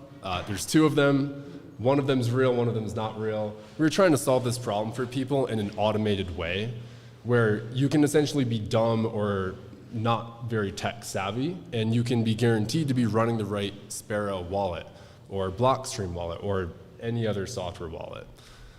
But TLDR here, we're putting this on the shelf, and we'll come back to it at some point. And to kind of sum it up in one line, like this bottom line says we got bored of the problem. So it's interesting, but the demand was not huge. The B2C model is challenging, and just execution is kind of annoying, quite frankly. Like, to solve this problem of like making sure users have real wallets before install and after install as a tripwire, there's just so many different operating systems, wallets alone, then these wallets update. This is annoying. Same operating systems can have different architectures, which can change the binary. So like the number of cases you need to catch here to be perfectly executed is just very tough. So we'll move on from this, but TLDR, we're not tackling this problem anymore, and what we're doing next is a little bit, it's very different, but it also falls under the same umbrella. So Bitcoin in motion, right? This is the point of money. You hold it and then you send it somewhere else, right? Doesn't matter who you are or who your counterparty is, but you're sending money from point X to point Y, right, on planet Earth somewhere. And it's quite tricky to make sure you send your money to the right place. Like, most of the time it works, but it also doesn't work a fair amount of the time. You hear about people getting scammed or just making errors in their transactions. So we want to make this as foolproof as possible in a novel way. All right, we can kind of fly through this slide here. But yeah, the motivation with this is really that Bitcoin is actually quite emotional now for new users. So if you're running an exchange or if you're developing a wallet, inviting your friends on, people feel a lot of apprehension, a lot of anxiety when they make their first Bitcoin transaction, right? So maybe that means they buy on Yopaki and then they send this to one of their wallets. But this is stressful, which is good. It's kind of an emotional guardrail. But what we're doing is building codified guardrails to enable confidence. So one of the negative aspects that Bronta solves here is the need for test transactions. And I'll get into this here in 1 second. So my presentation is actually quite short. There's kind of 2 parts to it. The first one, I'm going to talk about on-device software. So this is cross-platform. That was one of the lessons we learned with our first offering, but we're built on Electron now, so it's kind of Mac, Windows, Linux. It's much faster to iterate. And the second part will be a very flexible API to solve this problem with integrations. So let's go on. So whose address? This is a question that people have. What does Bronta do? We offer instant verification. If I just put up a SegWit address here or a legacy Bitcoin address, you wouldn't know if it's yours or mine or some other person's, right? So with Bronta, I hope the text is big enough here. I know it's quite small from the back, but this is the Bronta application running. And let me actually zoom in here. So this is free. You all can use it now. It's pre-release, so it's not super stable. It'll be more stable very soon. But what happens is this is a Mac computer, and the user copied a SegWit address. And Bronta goes, poof, okay, this is actually your address, and it belongs to your Arculus wallet on the iPhone, and it's derivation 07. Right, so this is useful. I have a Signal application with a ton of Bitcoin addresses in my note to self. It's garbage. I don't know whose address is whose. It could be Francisco's, it could be Oliver's, it could be mine, I don't know, it could be anybody's. But now, as soon as I copy the address, Bronta just sweeps that clipboard and does a quick lookup. So this is quite cool. I want this, so this is what we're building. I guess Mac preview is kind of not the thing you do to present, because I can zoom in and scroll. Anyways, okay, I have lots of wallets, no problem. You can easily connect wallets to Bronta. I'll zoom in here again a bit. Here you can see there's a wallet named Trezor, Julia, and the Arculus example. And a wallet's just an XPub. We don't touch your private keys. We don't want to touch your private keys. They're yours, right? And so whenever you copy an address, you can do lookup for multiple wallets. Multi-sig, of course, we support this as well. The config here is quite nice, so you can do M of N up to, I think, 15 possible keys. This is quite cool. Right now, this is on desktop. We'll be rolling it out to mobile, but mobile's kind of annoying with the APIs for clipboards, so it's not quite as accessible like for startup and things like that. Anyways, so for what we just showed you, there's no business model for the exact piece we just showed you. Enter the API. So this is kind of our secret sauce. Yeah, cool. So This is actually the last slide, so I'll just talk here and then we'll wrap it up, I guess, rather quickly. But the API, we'll be announcing some partnerships very soon, which we're quite excited about. Some of the API integrations hook into our software, some hook into custodians, wallets, or payment processors, right? So kind of what I showed you with where you copy an address and we say, hey, this is your address. Soon you're gonna be able to do that with friends, but also with paying people online. So this is what's coming, and we're working with commerce, right? Maybe you get an invoice or you get a checkout, and what's really happening is somebody's receiving instructions to pay somebody else. So if you remember that initial slide with X and Y, it's kind of sketchy. Like, here's this piece of information, a PDF, please pay this address. Okay, I would like to verify that, right? So if you're doing a larger deal, maybe you call the person. You say, hey, like, what's the last 8? Okay, that's fine, but you had to call somebody to make that, to have confidence, right? Maybe you send $10 first and then you send the rest of the payment. It's just annoying, there's friction, and with things like AI, this is getting much, much worse. So now you can get a phone call and this sounds like a person who you know, it's actually a computer and you're about to get wrecked. So without a codified solution, problems, and these problems are increasing massively. So the solution is actually quite simple, and the demand has been much higher for this product versus the original product we were building. So that's kind of the fraud protection on commerce. So if you're building a payment gateway, if you have friends building payment gateways, happy to talk about what we're doing and the problems that we see and the solutions that we offer. Now for custodians, there's an interesting use case here as well. So one of the use cases is maybe a person has a lot of Bitcoin on one custodian. Let's say it's an American crypto casino, right? And they want to move a lot of that Bitcoin into a Bitcoin-only custodian in maybe their own country or something with a multi-sig setup, right? So maybe the use case here is somebody is moving 100 Bitcoin from custodian 1 to 2. Same things generally apply, right? Like you just want to make sure the address is correct. Test transactions are fine. They're a little bit cumbersome. There's fees. But so with Bronta, we streamline that quite effectively by just guaranteeing the address based on the XPub of that vault. So that's cool, right? Single sig, multi-sig doesn't matter. And so before, I'll scroll up. When you see this sort of notification, whether you use Mac, Windows, or Linux, you can actually see, hey, Bitcoin address belonging to your unchained multi-sig vault or your Yopaki vault. So this is quite good. If I want to move one Bitcoin into Yopaki, Bronta can guarantee that by some sort of integration that says this address, yes, belongs to Yopaki because there's an Yopaki integration on the other side. So there's a lot of protections that happen with this sort of solution. And I should also say, I'll spoil a bit more, but installing Bronta's friction, right? This is one of the pain points we learned is like, we have to be responsible for our own software, but something even more smooth here is we don't even build the software, we just allow you as a wallet implementer to integrate this. So for, let's say, Sparrow or let's say Ledger. If Ledger or Sparrow chooses to integrate Bronta, you don't even need Bronta, you can just be running Ledger, you can want to put one Bitcoin in Yopaki, and your Ledger app or your Sparrow app can let you know should they integrate with Bronta. Those are 2 examples. But others are coming. And those 2 are examples we're not working with yet, to be clear. Now anyways, let me kind of wrap up here. I guess that kind of was the wrap up. So kind of wallet integration. Anyways, I'll stop there. If there's any questions, more than happy to take them. And yeah, thanks everybody for coming out and pushing through to the last presentation in a few minutes here. Let's go.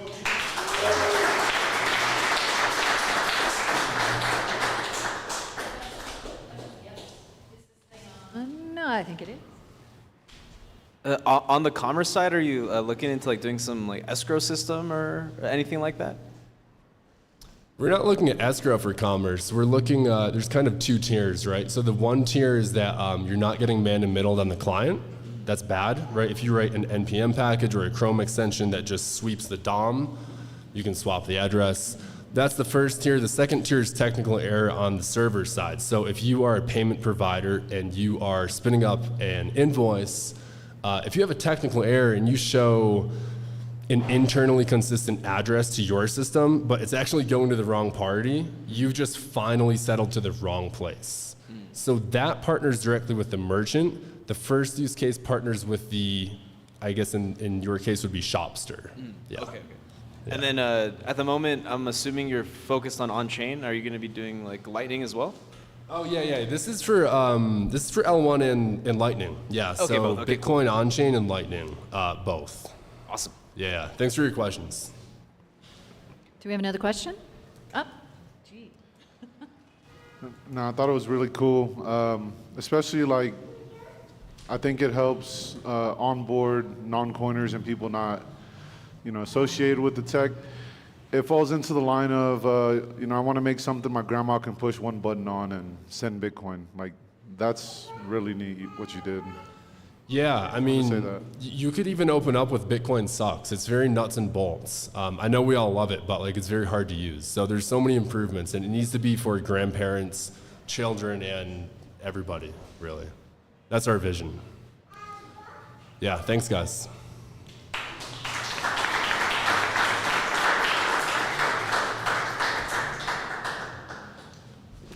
All right.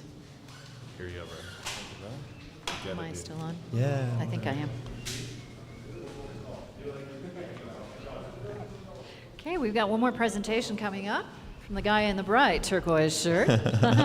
Let's see, who do we have in the room?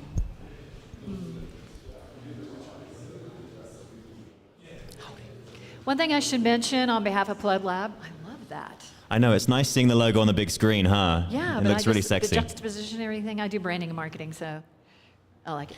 As everyone has been told, my name has been thrown out a bunch today, so apparently I'm throwing myself around town doing some good design for folks. That's great. One other thing I should mention about PlebLab, which you might not have heard from the stage this morning, we do have an accelerator. We are a young startup ourselves, but we want to encourage and focus on builders. That is something that Car and I both have a heart for and really want to cultivate, foster, mentor. And one of our startups that's in the accelerator is Kardashev, and I don't think we have anybody from Kardashev in the room at the moment, but they've been here. There's 3 gentlemen that are part of Kardashev, and you might meet them at tonight's party. And then also we have Francisco and Carlos. You've seen them around today. In fact, our keynote was from Francisco if you were here this morning. And also part of our accelerator includes, as of recently, Oliver with Jippy. So we were very excited to have that. And he hit the ground running. He has been working since we decided to partner up. He sat down in the lab, and from what I hear, because I'm not in Austin all the time, but through the grapevine, you've been knocking it out of the park. Thank you, that's very sweet. So you'll hear more about it. Here's Jippy.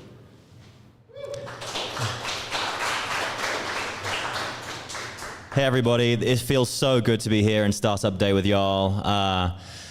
Just massive, massive thanks to everyone who put this day together, from Car, Teresa, Francisco, everybody. It's such an exciting time.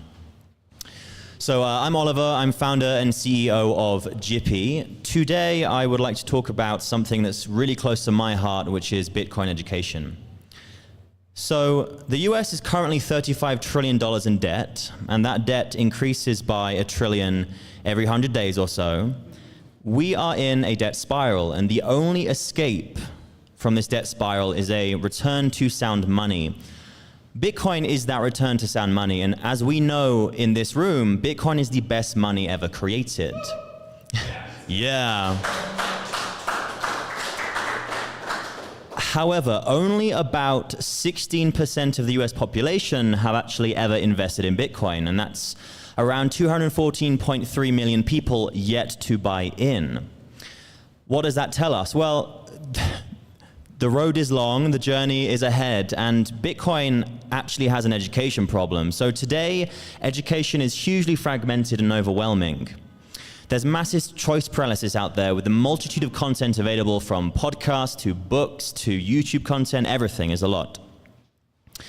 There's no guided journey, so really there's no structured curriculum through which to put somebody that you know through their orange pill journey. And it's also quite isolating. There's no community support. It is quite isolating to learn alone, and there's so much content out there that can be misleading with regards to shitcoins and all the altcoins out there that we know are garbage. And so what that means is it's fairly difficult for beginners to actually break into Bitcoin, which is a critical barrier to mass adoption. 51% of people say a lack of knowledge is the main barrier to Bitcoin ownership. 76% of people rate the current state of Bitcoin education to be fair or poor. And it takes, on average, beginners 2.4 years from first hearing about Bitcoin to making their first purchase. So there's lots of work we can do in this area. Existing solutions, they provide an adequate learning experience, but they offer no compelling reason to stay. The SATS rewards are quite low. There's a limited education and high drop-off because people don't really have anything to do after they finish their education. There is some gamification like leaderboards, but there's no killer game. And there's also no in-app online community, so it's still quite isolating to learn about Bitcoin. So what if there was one Bitcoin onboarding tool to rule them all? What would that ultimate Bitcoin on-ramp look like? Well, it would probably be a gamified education app for beginners to earn and learn about Bitcoin with others. It would have high SATS rewards. It would offer tiered education. It would provide a competitive education game to keep people coming back and stickiness, which is important for a user app. And finally, it would offer in-app communities so that it's not an isolating experience to learn about Bitcoin. This is what Jippy is trying to be. So we are Bitcoin education for the masses. We launched our MVP at PlebLab 3 weeks ago, and that was a really awesome experience, so thank you to Car and PlebLab for that. What does that MVP look like? Well, we have islands of educational content structured by experience level. We have Bitcoin rewards supplied via Lightning to incentivize progress through learning. And we have online communities of Bitcoiners that we're calling tribes. How has this app been received? We actually have different educational resources on there. So they come in 3 flavors, Instagram story style, and this is kind of quick fire, super easy, light touch about basic Bitcoin topics. You can see we've got GIFs, that's pretty fun. We do audio courses too, and these are rather like podcasts, so they're pretty nice to listen to. You can just throw someone on there and let them listen for half an hour. And then finally, we do some more immersive deep dive. And this is really where you can actually see learning objectives. You've got a summary of the content. You've got modules. So you can actually tap through each module, progress through, and see images and text. So that's the education. How has it been received, Jippy? Well, here's one of our 5-star reviews from a user of ours. Start here. From personal experience, I can tell you that at the beginning of using the app, I had zero knowledge about Bitcoin. After I completed all of the courses on the app, I was able to have a full conversation about Bitcoin with multiple individuals that work in the industry. Whether your intent is to learn or actively get involved in Bitcoin, this is a great place to start.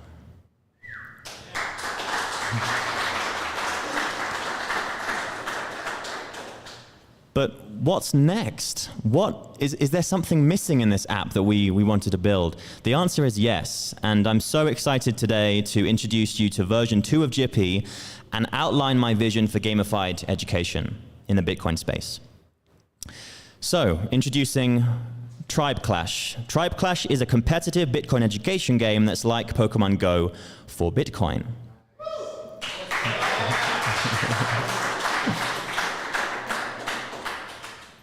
This is how it works. You catch Bitcoin beasts and claim territories in your city. So it starts by creating or joining a tribe with friends and battling for dominance over a city with your friends by catching a Bitcoin beast in every territory. So there's 1 city, 21 territories, and 1 winning tribe. This is how it works. These are the game rules. Each week, Jippy will release a territory for your tribe to claim, and a tribe member will have to be boots on the ground in that territory to discover a Bitcoin beast. They'll use their phone to traverse the territory, and once they find a beast, they'll tap it to claim it. But be careful, if there are other tribes in that territory at the same time, they'll contest your catch. At which point you'll enter Tribe Clash, which is a competitive knockout quiz battle with other tribe members about Bitcoin.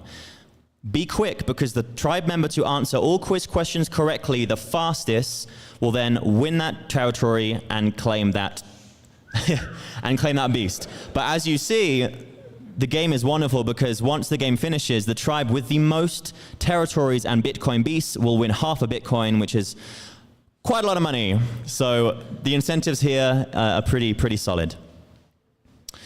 So here we can meet the beasts. There are 21 unique beasts to claim, ranging from Nakamoto Nick, Blockchain Bob, Sat Sarah, Proof of Work Patrick, Hashing Henry, and many others.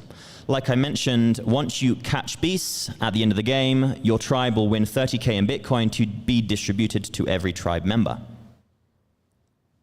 So Tribe Clash is Pokemon Go for Bitcoin. We will be coming in 2025.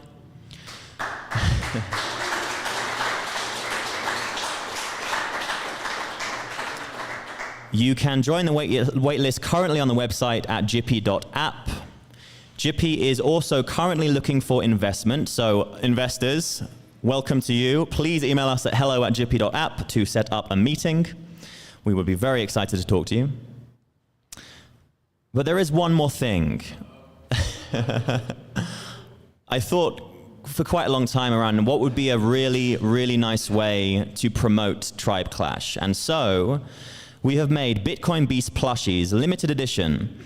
What comes in the box? One of 21 limited edition randomly chosen plushies from the Tribe Clash game. You also get a Bitcoin Beast player card with stats and education around that beast's education topic. And finally, there's a sats card in the box with a 1 in 21 chance to win $1,000 in Bitcoin. These are limited edition, they are handmade, and the pre-order for these is open today if you head to the website.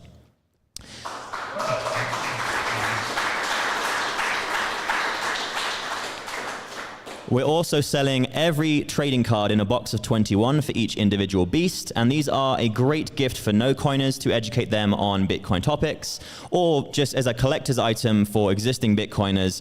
These are designed to be fun and friendly Bitcoin education you can give to anybody that will excite them about the industry. These are available for pre-order as well on the website. So that's it. Thank you so much. We are so excited to show more coming into early 2025, but for now, that's a little sneak preview. Please pre-order these amazing products that we have available that will be shipping out at the end of the year. Are there any questions about Tribe Clash? Or are you so stunned into silence? I hope that. All right. Okay. Going once, going twice. Okay, sold. Thank you.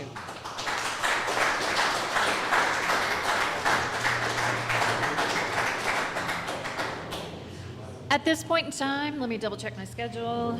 At this point in time, we are going to reset the stage up here. It'll take us probably about 5-ish minutes. So you have about 5-ish minutes to walk around, take a break, or stay seated for the panels that are coming up. Thank you.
Yo attemto. I encourage it. I appreciate it. We're going to hear next. The panel is called the half panel. It's called the Bitcoin Technology Stack. And with us today will be Carlos Gita, co-founder of Yopaki.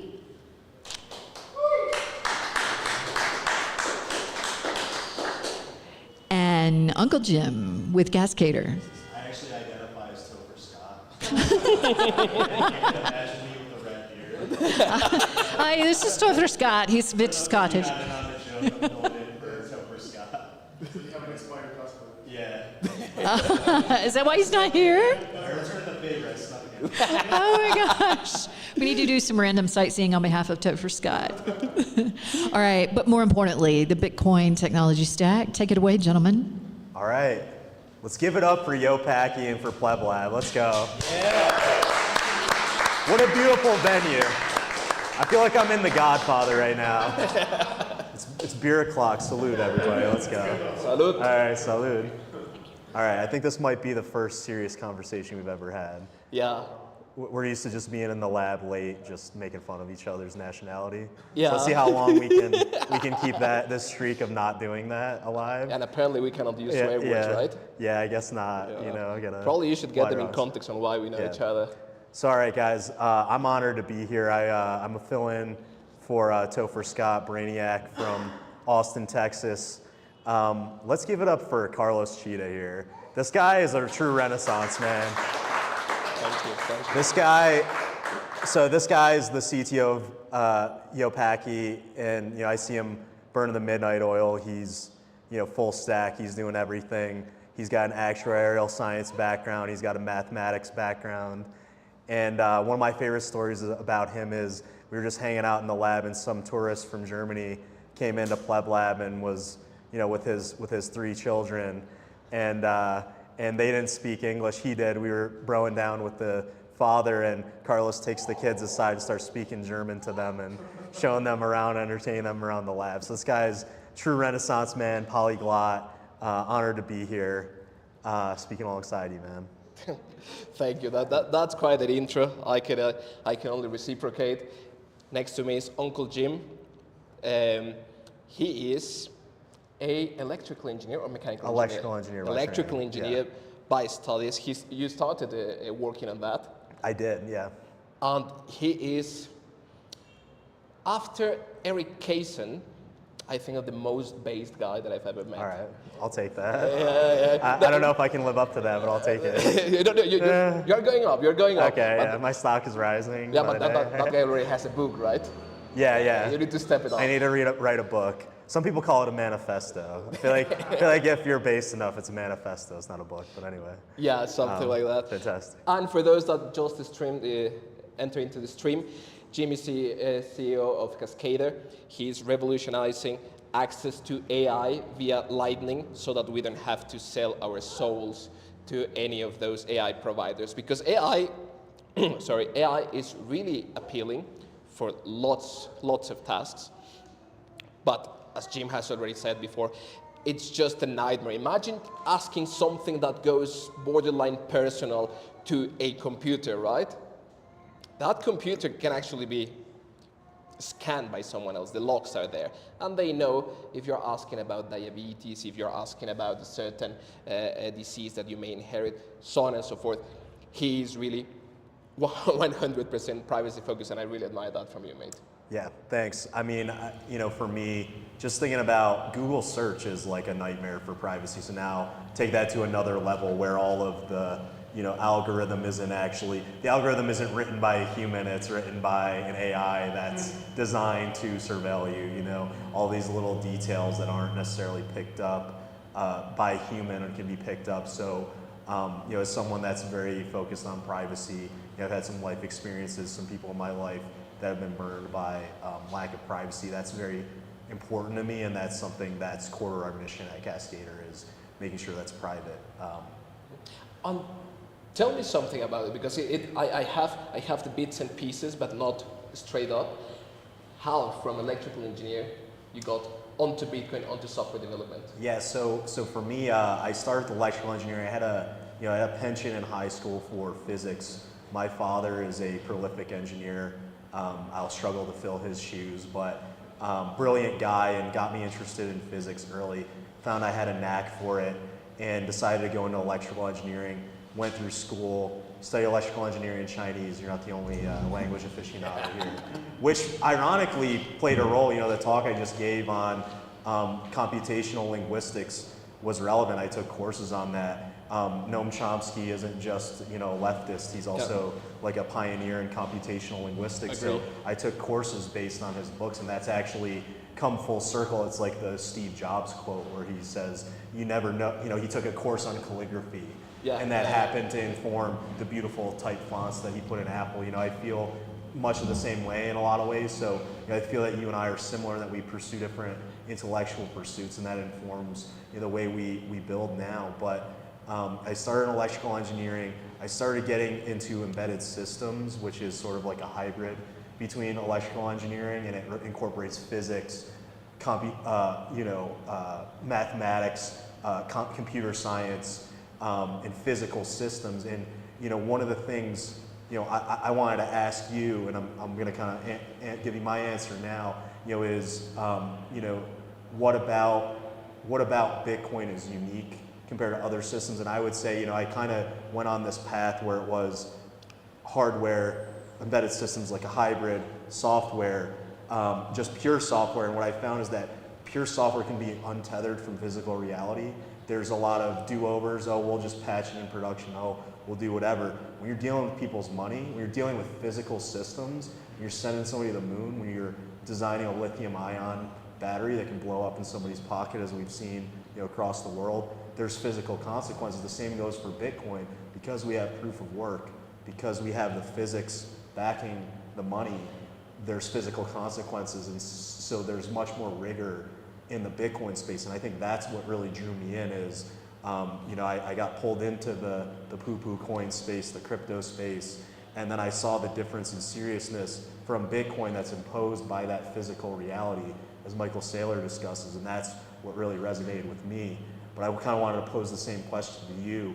You know, you've pursued all these other intellectual pursuits. You've pursued, you've worked on Wolfram Alpha, you've done actuarial science, you've worked on bull Bitcoin. You know, what's unique about Bitcoin compared to your other intellectual pursuits and technical projects? So the first thing that comes to my mind is fear, right? Because you're dealing with real money. It's not like you can just call your bank, call AWS, hey, sorry, can you revert the stupidity that I just performed? Yeah. There is no way back. Right. There is no way back. So you're always a bit wary. And you have the reg test and the test net. But still, coming across those coins, at least here in Mexico, it's even more difficult than coming across actual Bitcoin. So first, it's that, the fear. Then, it's really overwhelming at the very beginning. It's a decentralized system. Everyone has said it. There is no equal. All the analogies that we've got are just partial. You start explaining it's like gold, but digital. At the same time, you can transmit it from one end to the of the world to the other. All these analogies are just partial.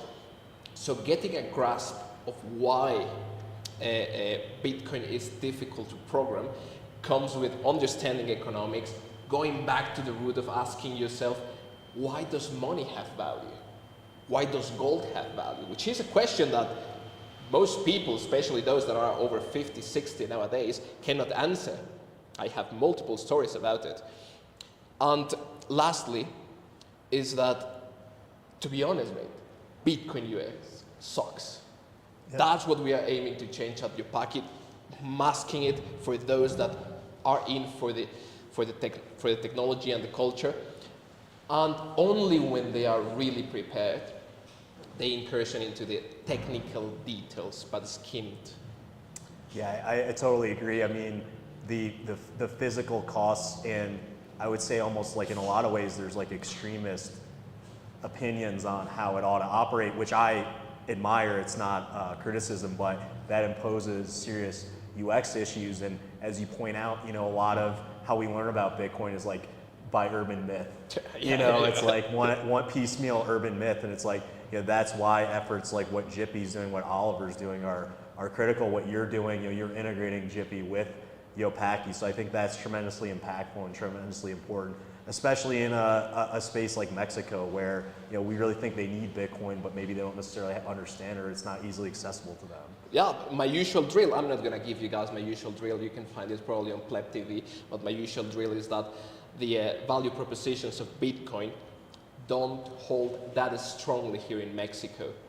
If you want to know more about it after we can have drinks, I'll tell you all that. But yeah, we need it, we don't know it. How do we get it into people's hands? And that's just by toiling and making things easier. Do you remember the first time that we were struggling with Albi on Cascada? It's like, okay, it gives me a budget, but then it sends me another budget, so what is a budget? Bitcoin USX is terrible. It's quite a challenge, and that kind of leads me into my next question. I mean, I think you're partially answering it now. My understanding is that you're using the Breeze SDK in Yopaki. What are the unique challenges to Yopaki, both on a technical level, but maybe even on like a sociological level when you're building for Mexico? Well, yeah, the easy answer, although the toughest challenge, is people need to write down 12 words. So I think I showed it to you that we make it so that you need to scroll down so that you don't take a screenshot. You can only see 3 words at a time on the Yopaki app. By the way, the QR code to download it on TestFlight is somewhere there, everywhere where you see Yopaki. People should understand that those 12 words, as meaningless as they are on purpose, they are the key to their sovereignty, to their financial sovereignty. So that's the sociological aspect to it. The technical aspect is keeping everything on Lightning. The LSP makes it really easy. You just consume it as a pretty much like as any other web service with a special SDK. You need to know only what the transaction is, not exactly how to program it, who pays, what you're paying for, and how to display it to the user as a developer. And as a user, you just see, okay, I'm going to pay this much that someone requested. I'm going to pay 1 SAT for routing fees, and that's it. The challenge is in communicating these things. There is an important aspect, for instance, when you're going to make so the Breeze LSP works with submarine swaps. Submarine swaps are the exchange between blockchain Bitcoin and Lightning Bitcoin. So in the Yopaki app, you have Lightning Bitcoin. Everything is Lightning Bitcoin to be really easy. But you're going to pay to an on-chain address.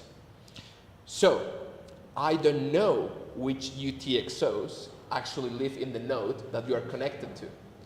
So I can only guesstimate the fees at the end.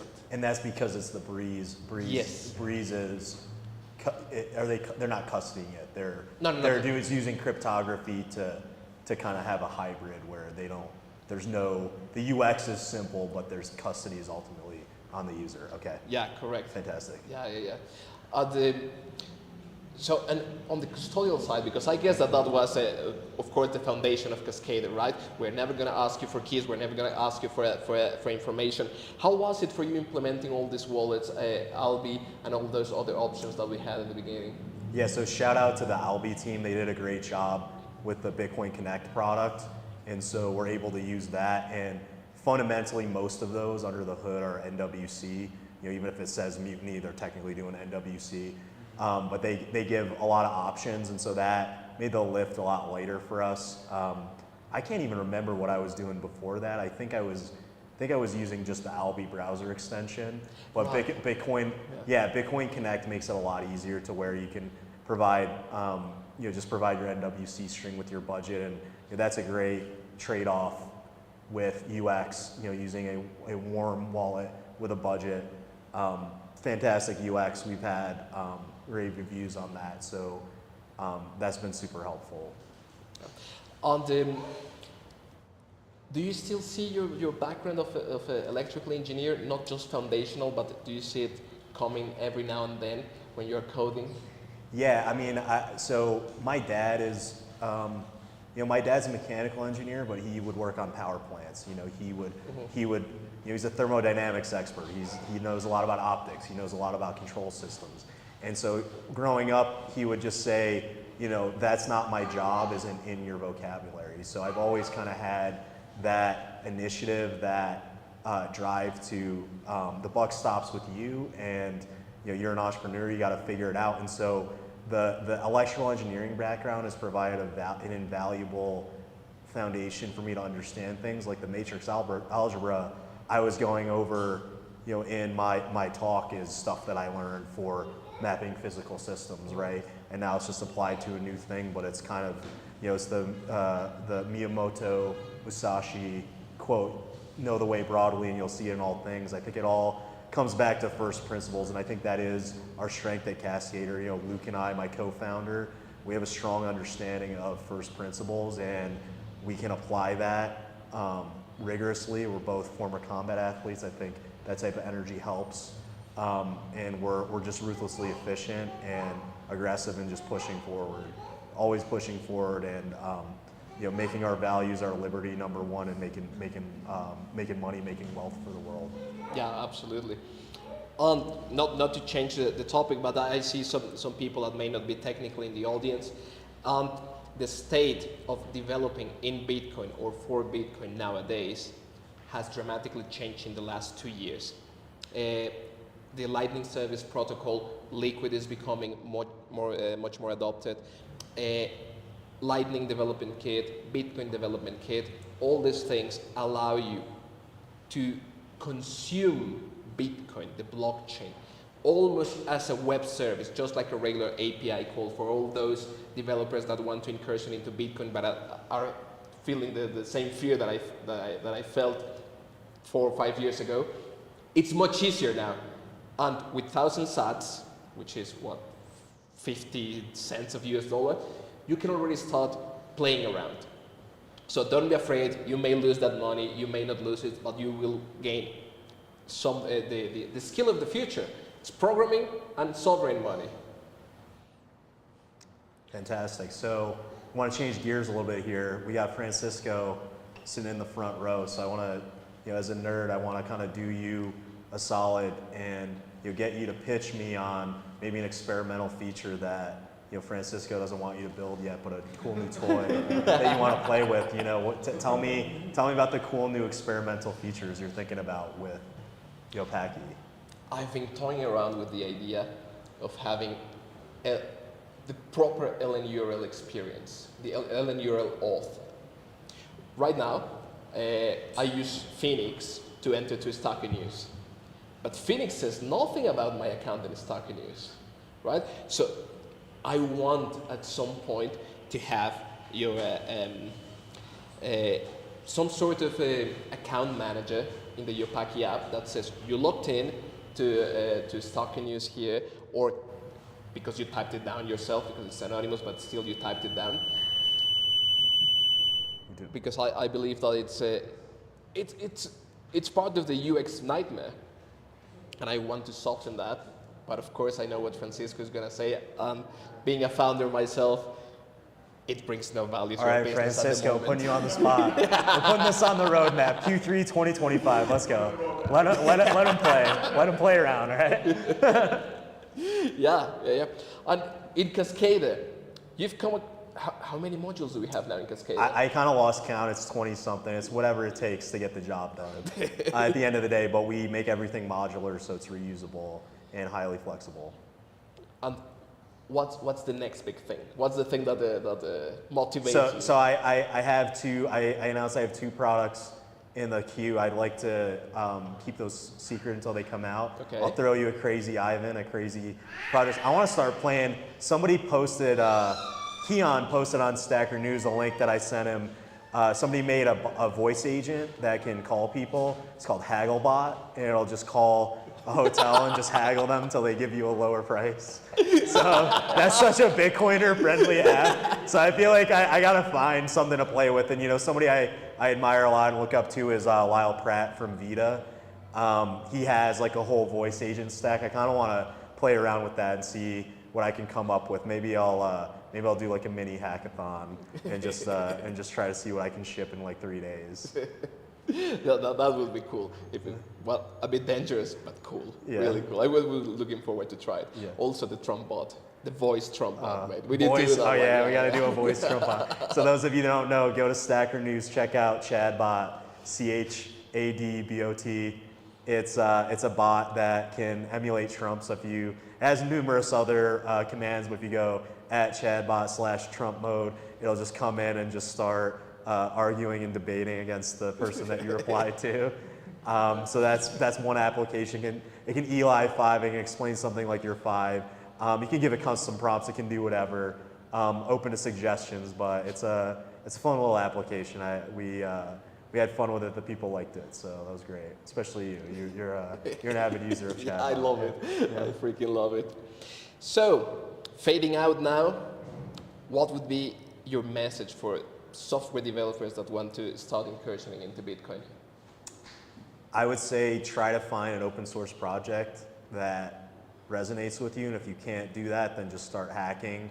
Somebody at the lab, Austin PlebDev, has some great content for getting you from 0 to 1 there. Nifty Nay, somebody else that can help you if you want to do more. If you want to do application focused, maybe Austin's the way to go. If you want to go protocol, if you want to build your own smart contracts, like Topher Scott, my alter ego. If you want to build smart contracts, go her route. But I would say just start seeking out the resources, and I think you learn by doing. I was an electrical engineer for a long time. I learned by doing. I would pour in 8 hours at Fortune 500. I would engineer my entire life to be able to pour in 8 more hours on learning software development, shipping my own software. First couple tries weren't too pretty, but I eventually got the hang of it, and I'm starting to get traction with Cascader, and I'm really excited about that. Nice. What I would say to the same people is just ask questions, even if you are not a developer. As long as you keep a humble angle. We all started knowing nothing, absolutely nothing.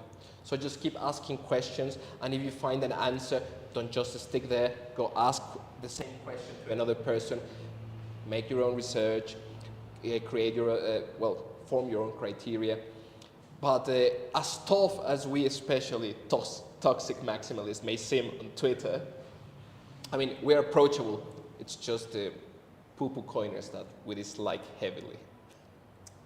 All right, how much do we have time left, or finish up? All right, one last question. Who is a historical figure that you admire a lot? And I know that he's a man of culture, so he's gonna hit me with a good answer. I have one if you don't. Guess mine. Dostoevsky. No. No?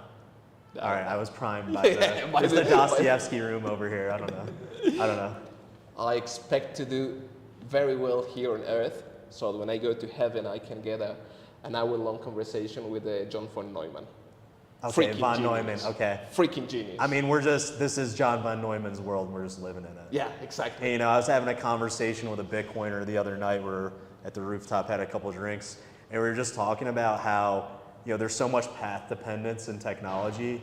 And when I say we're living in his world, literally, he was like 5 standard deviations out on the bell curve, and he just put us on the path we're on now. And I think about past civilizations. I think that history is cyclical, and there were past civilizations that had totally different tech stacks.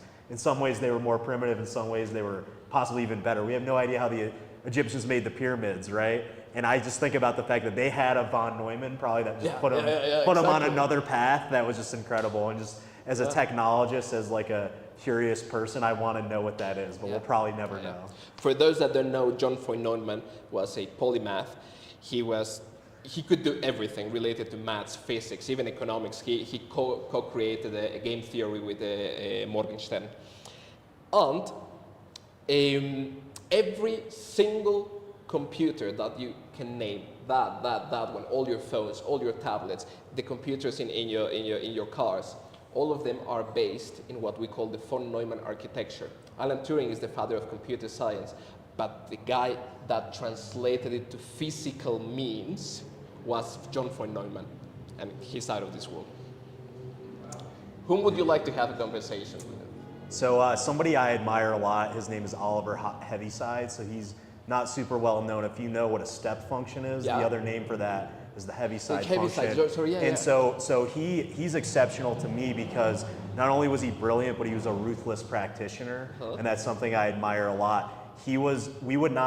we would not understand transmission line physics without him. Yeah. He figured out how to actually transmit telegraph across the English Channel and Yeah. across the Yeah. ocean. And he was lowborn. He was rejected by his peers. He was not allowed into the Academy pleb. of Science. He was a pleb, and he found a way, and he essentially figured out we got to put inductance in these lines because there's all this current leaking into the ocean. It's not the same as running it over Yeah, land. yeah. And once we understood that, that revolutionized everything. You could even argue it gave us the fiat system because now we can transmit money over the ocean, right? Yeah. But it was tremendously impactful, and he's somebody that was very determined. And I don't even think he got recognition in his lifetime, but his legacy lives on. We have the damn Heaviside function named after him, and we have the telegrapher's equations. We have he rewrote Maxwell's equations. He changed the way we understand that. In his free time. And he's a pleb. He's just a pleb that found a way. Toiled and toiled So, and toiled. so if the you're a right way. pleb listening, find a way. Take your talents and make the most of them. That's an awesome sentence to finish with. If you're a pleb, find a way. All right. Anything else? That's it. Thank you. Are we gonna answer questions? Oh, we have questions? Okay. Are we gonna answer questions? Questions? Yeah, do we have any questions in the room? Time, questions.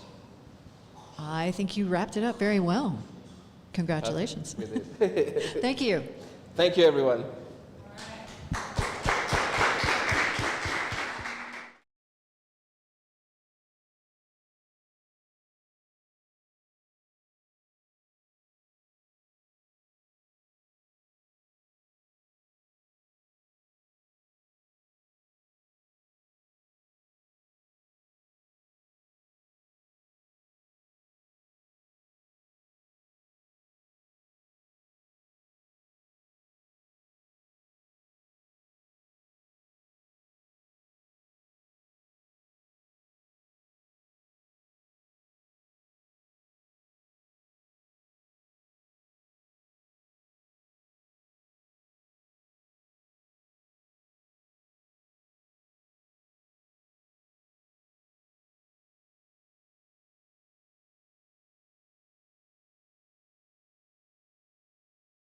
To once more share out the names, actually call them out for all of our. Happy to have all the builders today with Shopster, Orange Metrics, Shock Wallet, Comet Notes, Branta, Resolver, Jippy, Lightning Bounties, Cascader, Open Agents, Alamo Labs, and of course, PlebLab.org. That is our nonprofit that we just rolled out in August, so you'll be hearing more about that as we move forward. I'd also like to give a shout out and hearty thank you to all of our sponsors. Obviously, you know Yopaki, they've been in the room and helping us out all day. Thank you. And right there beneath them is Timestamp. Unchained, LNFi, Tunester, Thriller Bitcoin, Green Candle. Unfortunately, they couldn't be here today, so I'm serving in their place, but we certainly appreciate everything they do for us. Johnny Ochoa with 369 Farm Road, and Open Agents and Plan B Network. So please, once again, if you would, look them up on Twitter and other social media platforms, give them a shout out. Thank you for attending, thank them for being here, and without further delay, let's hear from one of our sponsors. Gentlemen. Yeah, let's do it. So I want to start off with the room real quick and make this interactive. Who's building on Bitcoin right now and looking for investment? Okay. All right, this is the panel for you. Armand, thank you again for coming to Mexico City to have this talk with me. Tell us a little bit about your background, and then we'll go into your Twitter following much later, because I think that's going to surprise a lot of people. But that's a little thing there. But yeah, tell us about who you are, where you come from, and yeah, timestamp. Sure. Can everyone hear me in the back? We're good? Excellent. So first off, before I start, I just want to say thank you to Car and PlebLab for putting this on. This has been great. So can we get a round of applause for Car?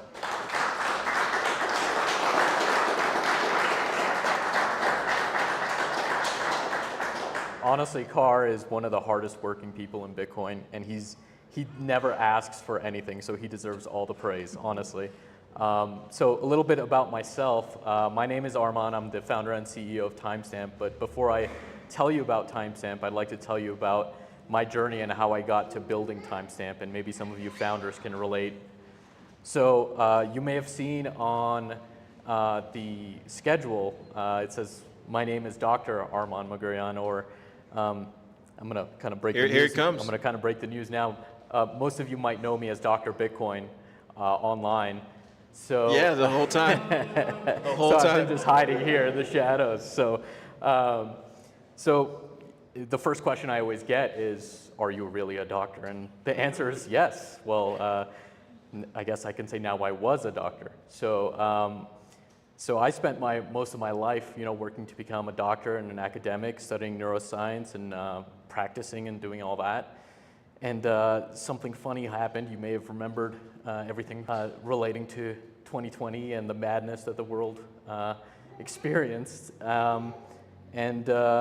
Without rehashing all of that, I wrote a lot about my experiences in Bitcoin Magazine in an article called The Price of Principles, which talked about all the tests that I was having to deal with in terms of individual sovereignty, patient choice, and it got to a point where I decided to step away from that world and pause everything related to medicine and academia. And at that point, I was looking to work on something I loved and something that I was passionate about. And for me, that was Bitcoin. So I dropped everything. I quit my career, my job. I moved to Texas with no plan. Wow. No plan, no job, no contacts, nothing. I just moved to Texas. And let me tell you, when they say stay humble, nothing will humble you more than going from the top of a totem pole all the way back to the bottom and starting from the beginning. But if you can drop that ego and listen to people around you, people who have experiences, you get to learn a lot. So that's what I did. I put my ear to the ground. I started talking to a lot of Bitcoiners, technical people, people in Bitcoin mining, all over Bitcoin. And I just learned. I worked for a couple Bitcoin companies doing little bits here and there. I worked with some energy people on some Bitcoin mining projects. And eventually, I saw a problem with the space. And that problem was around the capital markets around the space. So some of you may know now, or you will experience soon, that when you try to build on Bitcoin and you try to start a company and you try to raise funds, you run into issues. There's a clear bottleneck here. So first and foremost, there's only a small handful of people that understand Bitcoin and want to invest in the space. So we're talking VCs, angels, that you're going to go to and that you're going to reach out to. Now, VCs and angels are a mixed bag, just like people. You're going to have good ones, bad ones, helpful ones, unhelpful ones. The problem is it's rather limited. So once you reach that wall and you try to look for investments outside, you all of a sudden get into the fiat world and you're trying to orange pill fiat people on Bitcoin first, then trying to convince them on your company, then trying to finalize on closing a deal and so on and so forth. So it's a brutal, brutal way to live a life, starting something and working on something you love.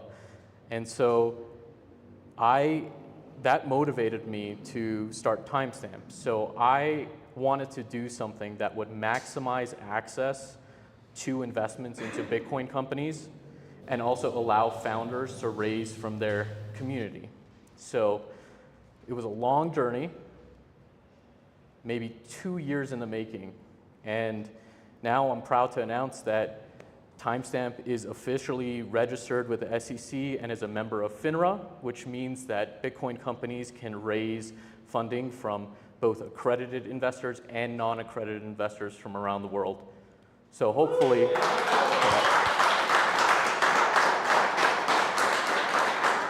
It's big. That's big. yeah, please, Car. No, yeah, I was just going to say, I had a chance to meet him in Nashville, and we had a mutual friend, shout out Sahil, and Sahil had nothing but and I love Sahil, and he had nothing but the best to say about you. And he was exactly right.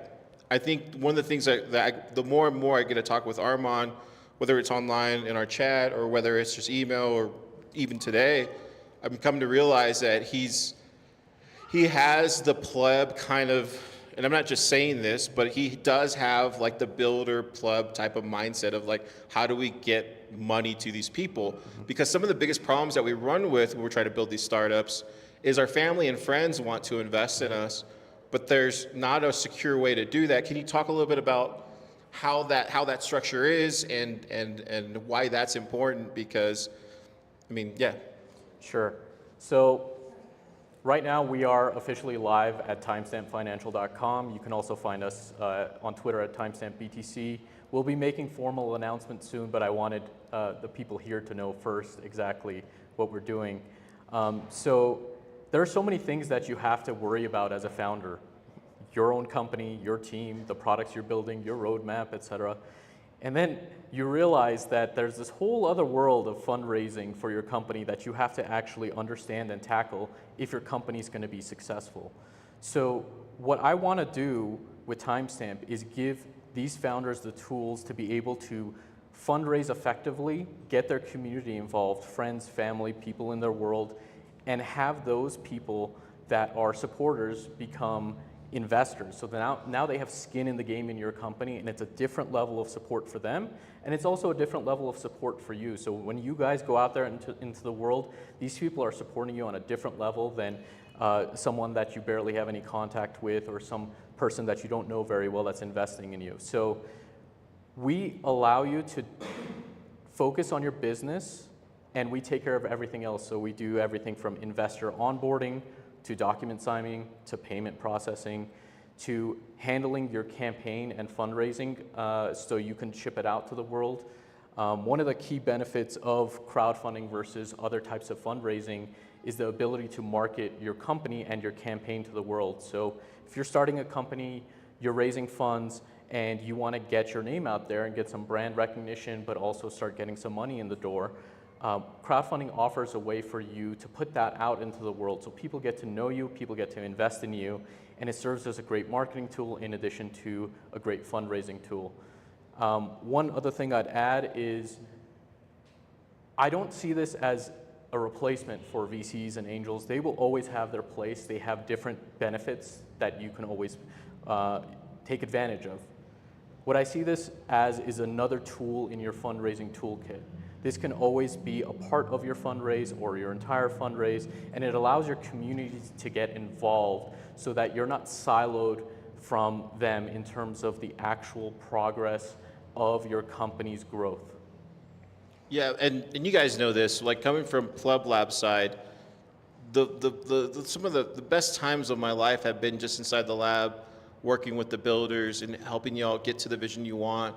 But even more than that is trying to get to that success and whatever that means to y'all, whether it's an Open SATS grant or HRF grant or whether it's, you know, a VC fundraise or, you know, even now with Timestamp, whatever that metric is, whatever you're trying to achieve, this is where like when I see this with what he's making, I'm like, this makes a lot of sense because a lot of the first people who believe in us are our family and friends. Mm-hmm. And they usually have, you know, they're going to believe in the individual. They're going to say, hey, Car, I got 20K, I can invest in your company. Or, hey, Car, I got 50K, I can invest in your company. And to me, it's a lot safer than just adding to that cap table and making a mess of it. Can you talk a little bit about that? Mm-hmm. And then, yeah, go ahead. So touching on a couple points that Car mentioned here, I think especially true for early founders, you run into some issues when it comes to fundraising because you have such a limited pool of people you can reach out to raise money from. And sometimes they might love your idea, they might love you, they might love your team, but they'll say things like, oh, well, you're too early. Come back to us a little bit later once you have X, Y, and Z. So what happens with a lot of early stage companies is they end up dying on the vine because they're not able to fundraise to get them to that next level so that they are investment worthy from larger VCs that are able to write bigger checks for them. So one of the other benefits of crowdfunding is it can be a great bridge for companies, especially early stage companies, so that they can become investment ready for the next stage of growth. So that's another reason why Car and I get along so well, and we're so mission aligned with what they're doing at PlebLab is, much like Car, we want to foster the innovation, the early growth stage of these companies and give you guys a chance to be able to grow so that when you're ready, you can go to these VCs, go to these angels and be able to raise a proper fundraising round and get there with the confidence that you've been able to progress through all the hoops and you're ready for that stage. Yeah, and it just kind of goes back to, I've been doing this for 4 years at this point, and the Lightning space is not what it was in 2021. It was a lot easier to raise. I do think in this day and age, though, where we're at 2024, it's just a tremendous amount of people that want to help you with Bitcoin to get to where you want to be. PlebLab is that. But what's even cooler, I think, that I've seen in the past like 6 to 8, 9 months is this kind of new ways of thinking about how to create value for not only for the builder, but for the person that is spending their time and money and your own resources on to get them there. And I think what we're seeing is just what you're doing, and then what maybe the other VCs in the space in general, maybe there's some collaboration that can happen. And I think long tail, we get there, because it's tough as nails to do a Bitcoin project, really hard to even try to get to an investment. So the more easier we can make it to where you can have some baby steps, right? And people to lean on. And I think when I think of Timestamp, it's that. Just real quick, there's a couple other people, I think, doing something similar to you all, maybe not.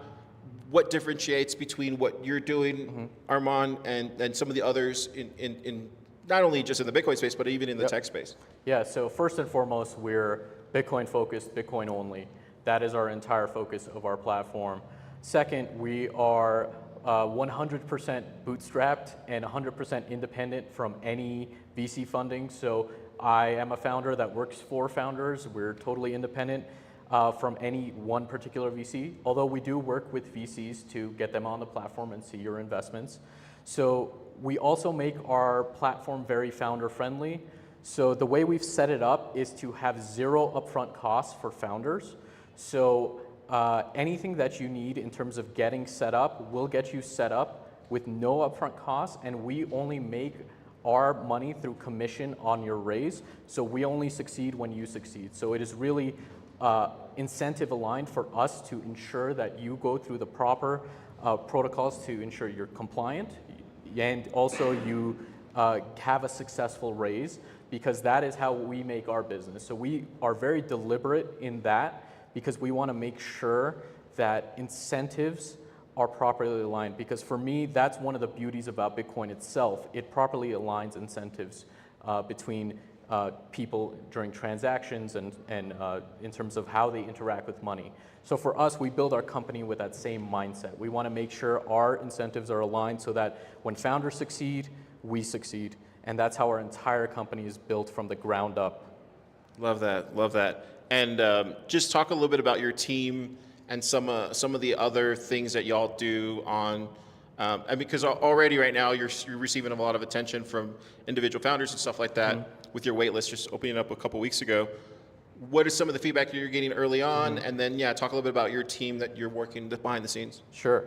So we're very blessed to have a great team with us to ensure that founders have the right tools to make sure they could go through this. So our legal team is the best in the business. So our main point of contact, his name is Mark Roderick. He goes by the crowdfunding attorney. He is the preeminent crowdfunding attorney in the US. So when it comes to legal and compliance, we have the best in the entire country working on that. When it comes to the financial side of things, I'm very lucky to have our CFO, Ryan Deedy, with us. He's actually a former hedge fund manager, believe it or not. He left that world to work in Bitcoin. So just like I left medicine to work in Bitcoin, it was, it was meant to be in that regard. So he's been great. And then we have a fantastic development team and a design team that's actually helping work with both investors and founders to make sure that we iterate, just like you guys do on your startup. So we iterate to make sure that the process and also the user experience is optimal. So you mentioned founders. So we are already in the process of onboarding founders. The problem and difficulties that we face and founders might face is that because you're going through SEC and FINRA channels, the bar is very high in terms of what you need to do in terms of the documents, the paperwork, et cetera. So what we're doing now is we're actually streamlining that process and making sure that that onboarding process is as quick and painless as possible and also as cost effective as possible. So in terms of cost effectiveness, as I mentioned, founders, no fees up front. In terms of streamlining that process, we believe founders can get onboarded within less than a month, so long as they actually follow the protocols that we've set in place. So another beautiful thing about crowdfunding is that even before you do all that in terms of filing your paperwork and et cetera, once you sign up to Timestamp as a founder and you start creating your campaign, your pitch to the world, you can actually share that with people in your life and start getting commitments of investments as soon as you're ready. There's nothing stopping you. Completing the paperwork and making sure you're compliant is what gets you from a private launch to a public launch where you can share it to the world. So what's nice is there's a nice stepwise fashion of, okay, I can build my campaign, I can share it with people in my life, see the response, start doing all the legal paperwork and doing all that, and once I'm ready, I can launch it and share it to the world, and at that point, I've already built up enough momentum, and so when it's out to the world, there's some legs to it already, and it's easier to get to the point where you're gonna see that demand flow in from an investment perspective. Yeah, that's incredible. That's what I loved when we were talking about it earlier, was being able to send a private link that maybe you're not publicizing yet, but maybe you're sending to your whoever it is, your sister, your brother, your mom, or your dad, or whoever, and saying, hey, I'm going to do this. I'm going to take that leap, and I already am using my own money. We'd love to see if you guys believe me to kind of go and seeing what they say, right? Because if it's a no, then maybe they're like, Carr, you're dreaming. But if it's a yes, then they're like, no, let's up and go, I want to open up because there might be some questions in the audience. Definitely ask. This is the other thing I will say real quick is if you just have a VC question or not even sure what a safe is, I'm not the guy to ask. My gate stops at getting people to launch their companies and being successful getting in, right, Francisco? So there's only a couple people in my wheelhouse, Teresa being one of them, and maybe like one VC that I reach out to, maybe two, to get some advice on this stuff. He's another one. Like, he's neutral. Yeah. He has no. That's what I'm trying to say is like, think about that. You guys are all in the chat, so just he's in there. Yep. Just hit him up with the dumbest questions. He'll be fine with it. Anyways, just wanted to say that. Yeah, go ahead. No, please. That's exactly right. I don't own a VC firm. I don't own a syndicate. I don't own any of those things. So I'm completely neutral. And if you have questions about fundraising, whether it's related to Timestamp or not, honestly, there's nothing better than helping founders. I told you this earlier. So when I left medicine and academia, I worked a few jobs here and there, including a couple Bitcoin companies.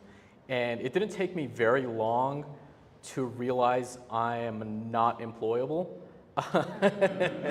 And I think many of you probably have experienced the same thing. So I did what everyone does. I started my own company, right? But what you realize when you start your own company is you'll always have a boss, right? And when you start your own company, your boss is your customers.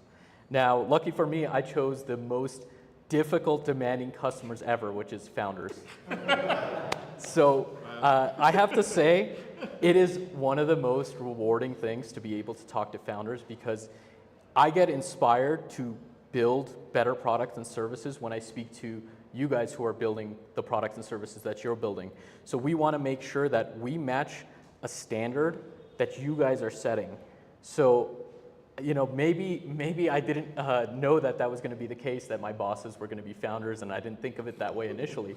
But I have to say what a blessing that was, because it's the kind of stuff that inspires you to ascend to a different level in terms of like hard work, discipline, dedication. So this is honestly a thank you to the founders, because you guys drive me to make a better company. Seriously. So let's open up to questions. Anybody have a question out there? Jim? What's a project in the Bitcoin space that maybe you're bullish on? Like, what principles can we glean from them that we can maybe So I'm going to take an angle that is slightly different than what you might normally hear. I'm going to focus on the investment and fundraising side of the business, right? There will be people here that tell you great advice on the technical side, product, marketing, all sorts of things. What I would like to say from an investment standpoint is you want to make sure that when you go to fundraise, whether it's through crowdfunding or through VCs or angels, that your company is an attractive investment to whoever you're speaking to, regardless of your product, regardless of your service. And so for you to do that, you want to make sure that you understand the types of fundraising that you're using, so if it's safes, convertible notes, price rounds, et cetera, and you want to understand the valuations that you're using, the different terms like discount rates, et cetera, because if you don't, no matter how good your product is, no matter how good your team and your company is, an investor will look at you and say, this person doesn't really know what they're doing from a fundraising side of things, and they might actually not invest in you despite how much they love your company. And you also honestly want to be familiar with that side of things because you don't want to get to a point where in the early days, you're taking money just because it's money coming through the door, but you don't really understand the terms that you're taking. And then all of a sudden, 3-4 years down the line, you look at your cap table and you're like, oh my God, I gave away 20% of my company for what? So you really want to understand that fundraising side. And as to what Carr was saying before, if you have any questions or anyone, any founders in here have any questions on that side of thing, I'm very happy to help out on my time and just kind of guide you in the right direction to make sure that you guys are fundraising ready, because that's the goal for, I'm sure that's part of the goal from PlebLab as well. My thing has always been, since I took over in 23, was like, I just want to get whoever it is in the room that comes to PlebLab to success. And that's it. And whatever that means. And when I see you, it's another value add to that success. You coming into our community, being that person that they can go to and talk to about this stuff is what we really need, don't we, Jim? So like, that's where when I look at it, it's just a total value add all the way around. So, but yeah, it's incredible what you're doing. Any other questions? Carr, can I? 6 months ago. Where were you 6 months ago? Hey, you could raise crowdfunding anytime. Just. I do want to ask you a question, Carr, because what we're trying to build at Timestamp is really a community, right? Yeah. So I don't think there's anyone better in the Bitcoin space to ask about what's it like building a community. What are some of the lessons you've learned along the way? So I do this thing called Sunday Orange Flow, and every once in a couple weeks, I will release like my kind of founder blog posts for that week. I haven't done one in the past 3 or 4 weeks, been incredibly busy. But go to Thriller Bitcoin, type in Sunday Orange Flow. You have all of my founder posts for the past 3 years that I've been kind of, and you'll see it. You'll see like where I was learning all this stuff. But to go to the question about the community stuff, I think it just generally comes down to approaching people. You hear this all the time in the space, but approaching people where they're at and not judging, but also realizing, and me realizing how special Jim is, or uniquely special how Francisco is, uniquely special how Oliver is, how Christian is back there, all these Enrique, like all of these people I've had conversations with individually before we even got to this point, right? It's like, what did I see in them that I knew there was something there that I wanted to be a part of to help them get to where they wanted to be? And I think when I think about community, it's just being that person for everybody individually, and then collectively people just come along for the ride. And I think that's the way, just keep everybody really special. Teresa, I will also say, evens a lot of things out for me, and maybe you can answer this, but like, she's a big part of what we do at PlebLab, and she doesn't get nearly enough credit. But if it wasn't for Teresa, I don't know if I could honestly do this. There's just no way. I think when I think of a startup and a founder, it's like, find a Teresa. Me and Nifty always joke about that all the time. She has a lady named Teresa that helps her too. It's a real thing. Anyways, but that would be my answer. Yeah, that's great. I think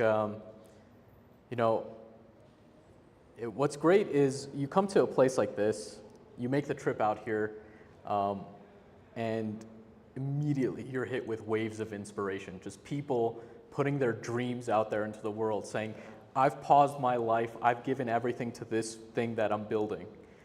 And I want you guys to know that all of that is heard. Like we hear it, PlebLab hears it, Timestamp hears it.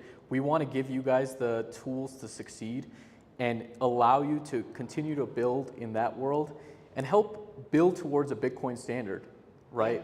Because why we built Timestamp is we want people to invest in the Bitcoin standard, right? We want people to move away from their fiat normie jobs and start working on Bitcoin jobs, starting Bitcoin companies. So if we can do anything to help you guys get there, please reach out and we'll be glad to help you. There's a funny joke in the lab that PlebDev says. He goes, Bitcoin is my equity car. And I think a lot of us fundamentally believe that, and that's why I always say all the time, I think the fastest way to hyper-Bitcoinization is through entrepreneurship. There's no way we can get to hyper-Bitcoinization without people like yourself, people inside this room that are trying to get there. So we need all sorts of people, all sorts of backgrounds, all sorts of hubs, all sorts of places to make that happen. Do we have any other questions? Hang on, I'm coming back there. Enrique? Hello. Hi, Enrique from Lightning Mounties. So we're just starting this. We are very new into the space. And for us, or at least for me, it's kind of like just confusing to know what's the right way to raise money, right? So I have actually 3 questions. Okay. The first question is, how can I start? What's kind of like the first step for us to get into that? The other 2 questions are kind of related. I want to know what are green flags and red flags that you guys can see for startups? Okay. So you mean from an investor side, what are some green flags and red flags? That you see? Okay. Yes. So first and foremost, I'll address the first question, is you really want to understand when you're starting a company and you're starting to grow into that fundraising stage, how do I actually go about raising money? What are the vehicles I'm going to use to raise that money? What are the terms that I'm going to set when I go try to raise? Now, nowadays, most startup companies, when they're new, they raise via safes or convertible notes.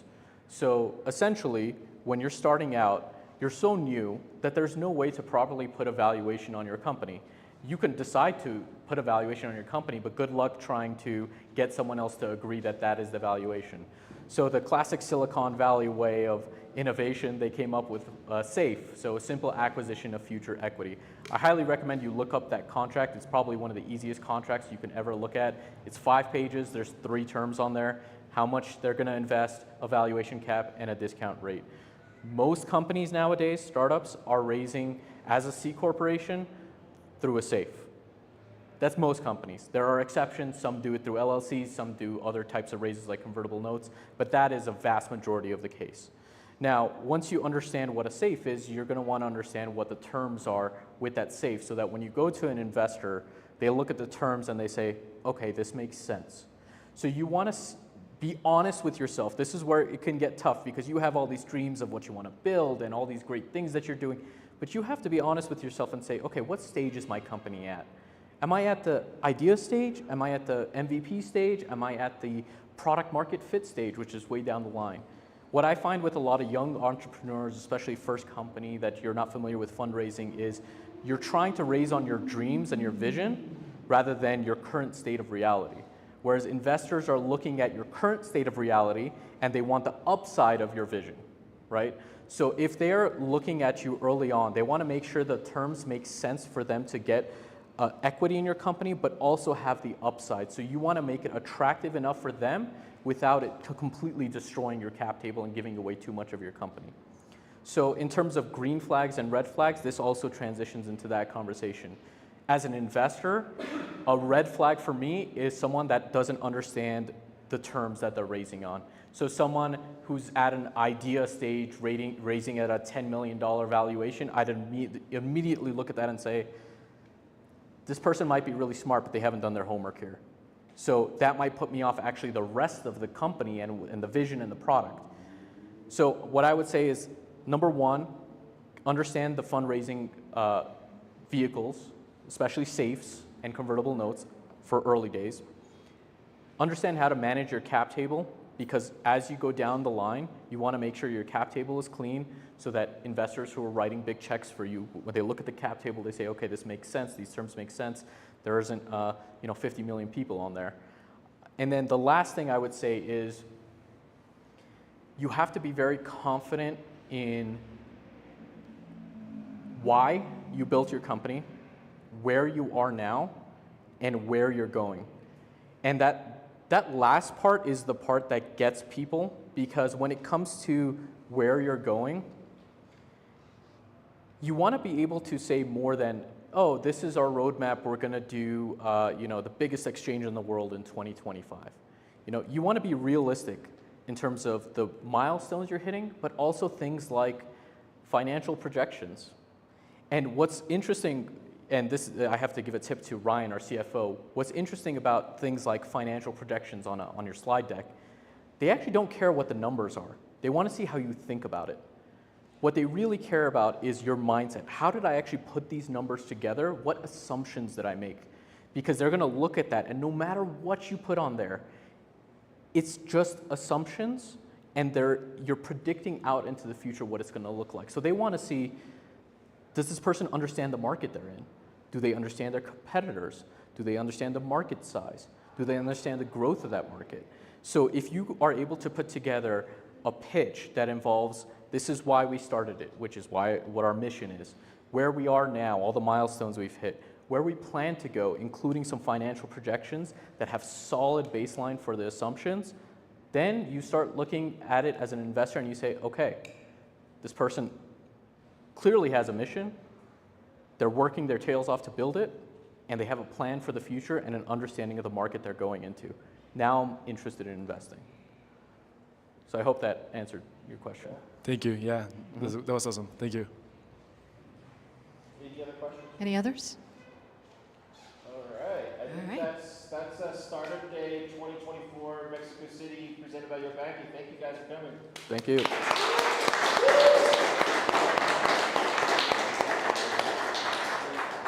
Thank you, gentlemen, for presenting on investing in Bitcoin startups. And yes, as Carr said, we are about to adjourn, but don't go anywhere because the Yopaki party is right after this. And I had a couple of other announcements. I'm trying to think. Just be sure to, there will be food. As I've mentioned, Johnny's going to be he is preparing that. But if you would, remember #FreeSamurai, all of our sponsors, all of our presenters. Shout out PlebLab, #PlebLab, #Startup Day. Thank you for being here. And any questions that you have about what you're working on or another project going forward or coordinating with us in Austin or another place, please reach out to Carr or myself. We are more than happy to help. Thank you again. Thanks, guys. Thank you.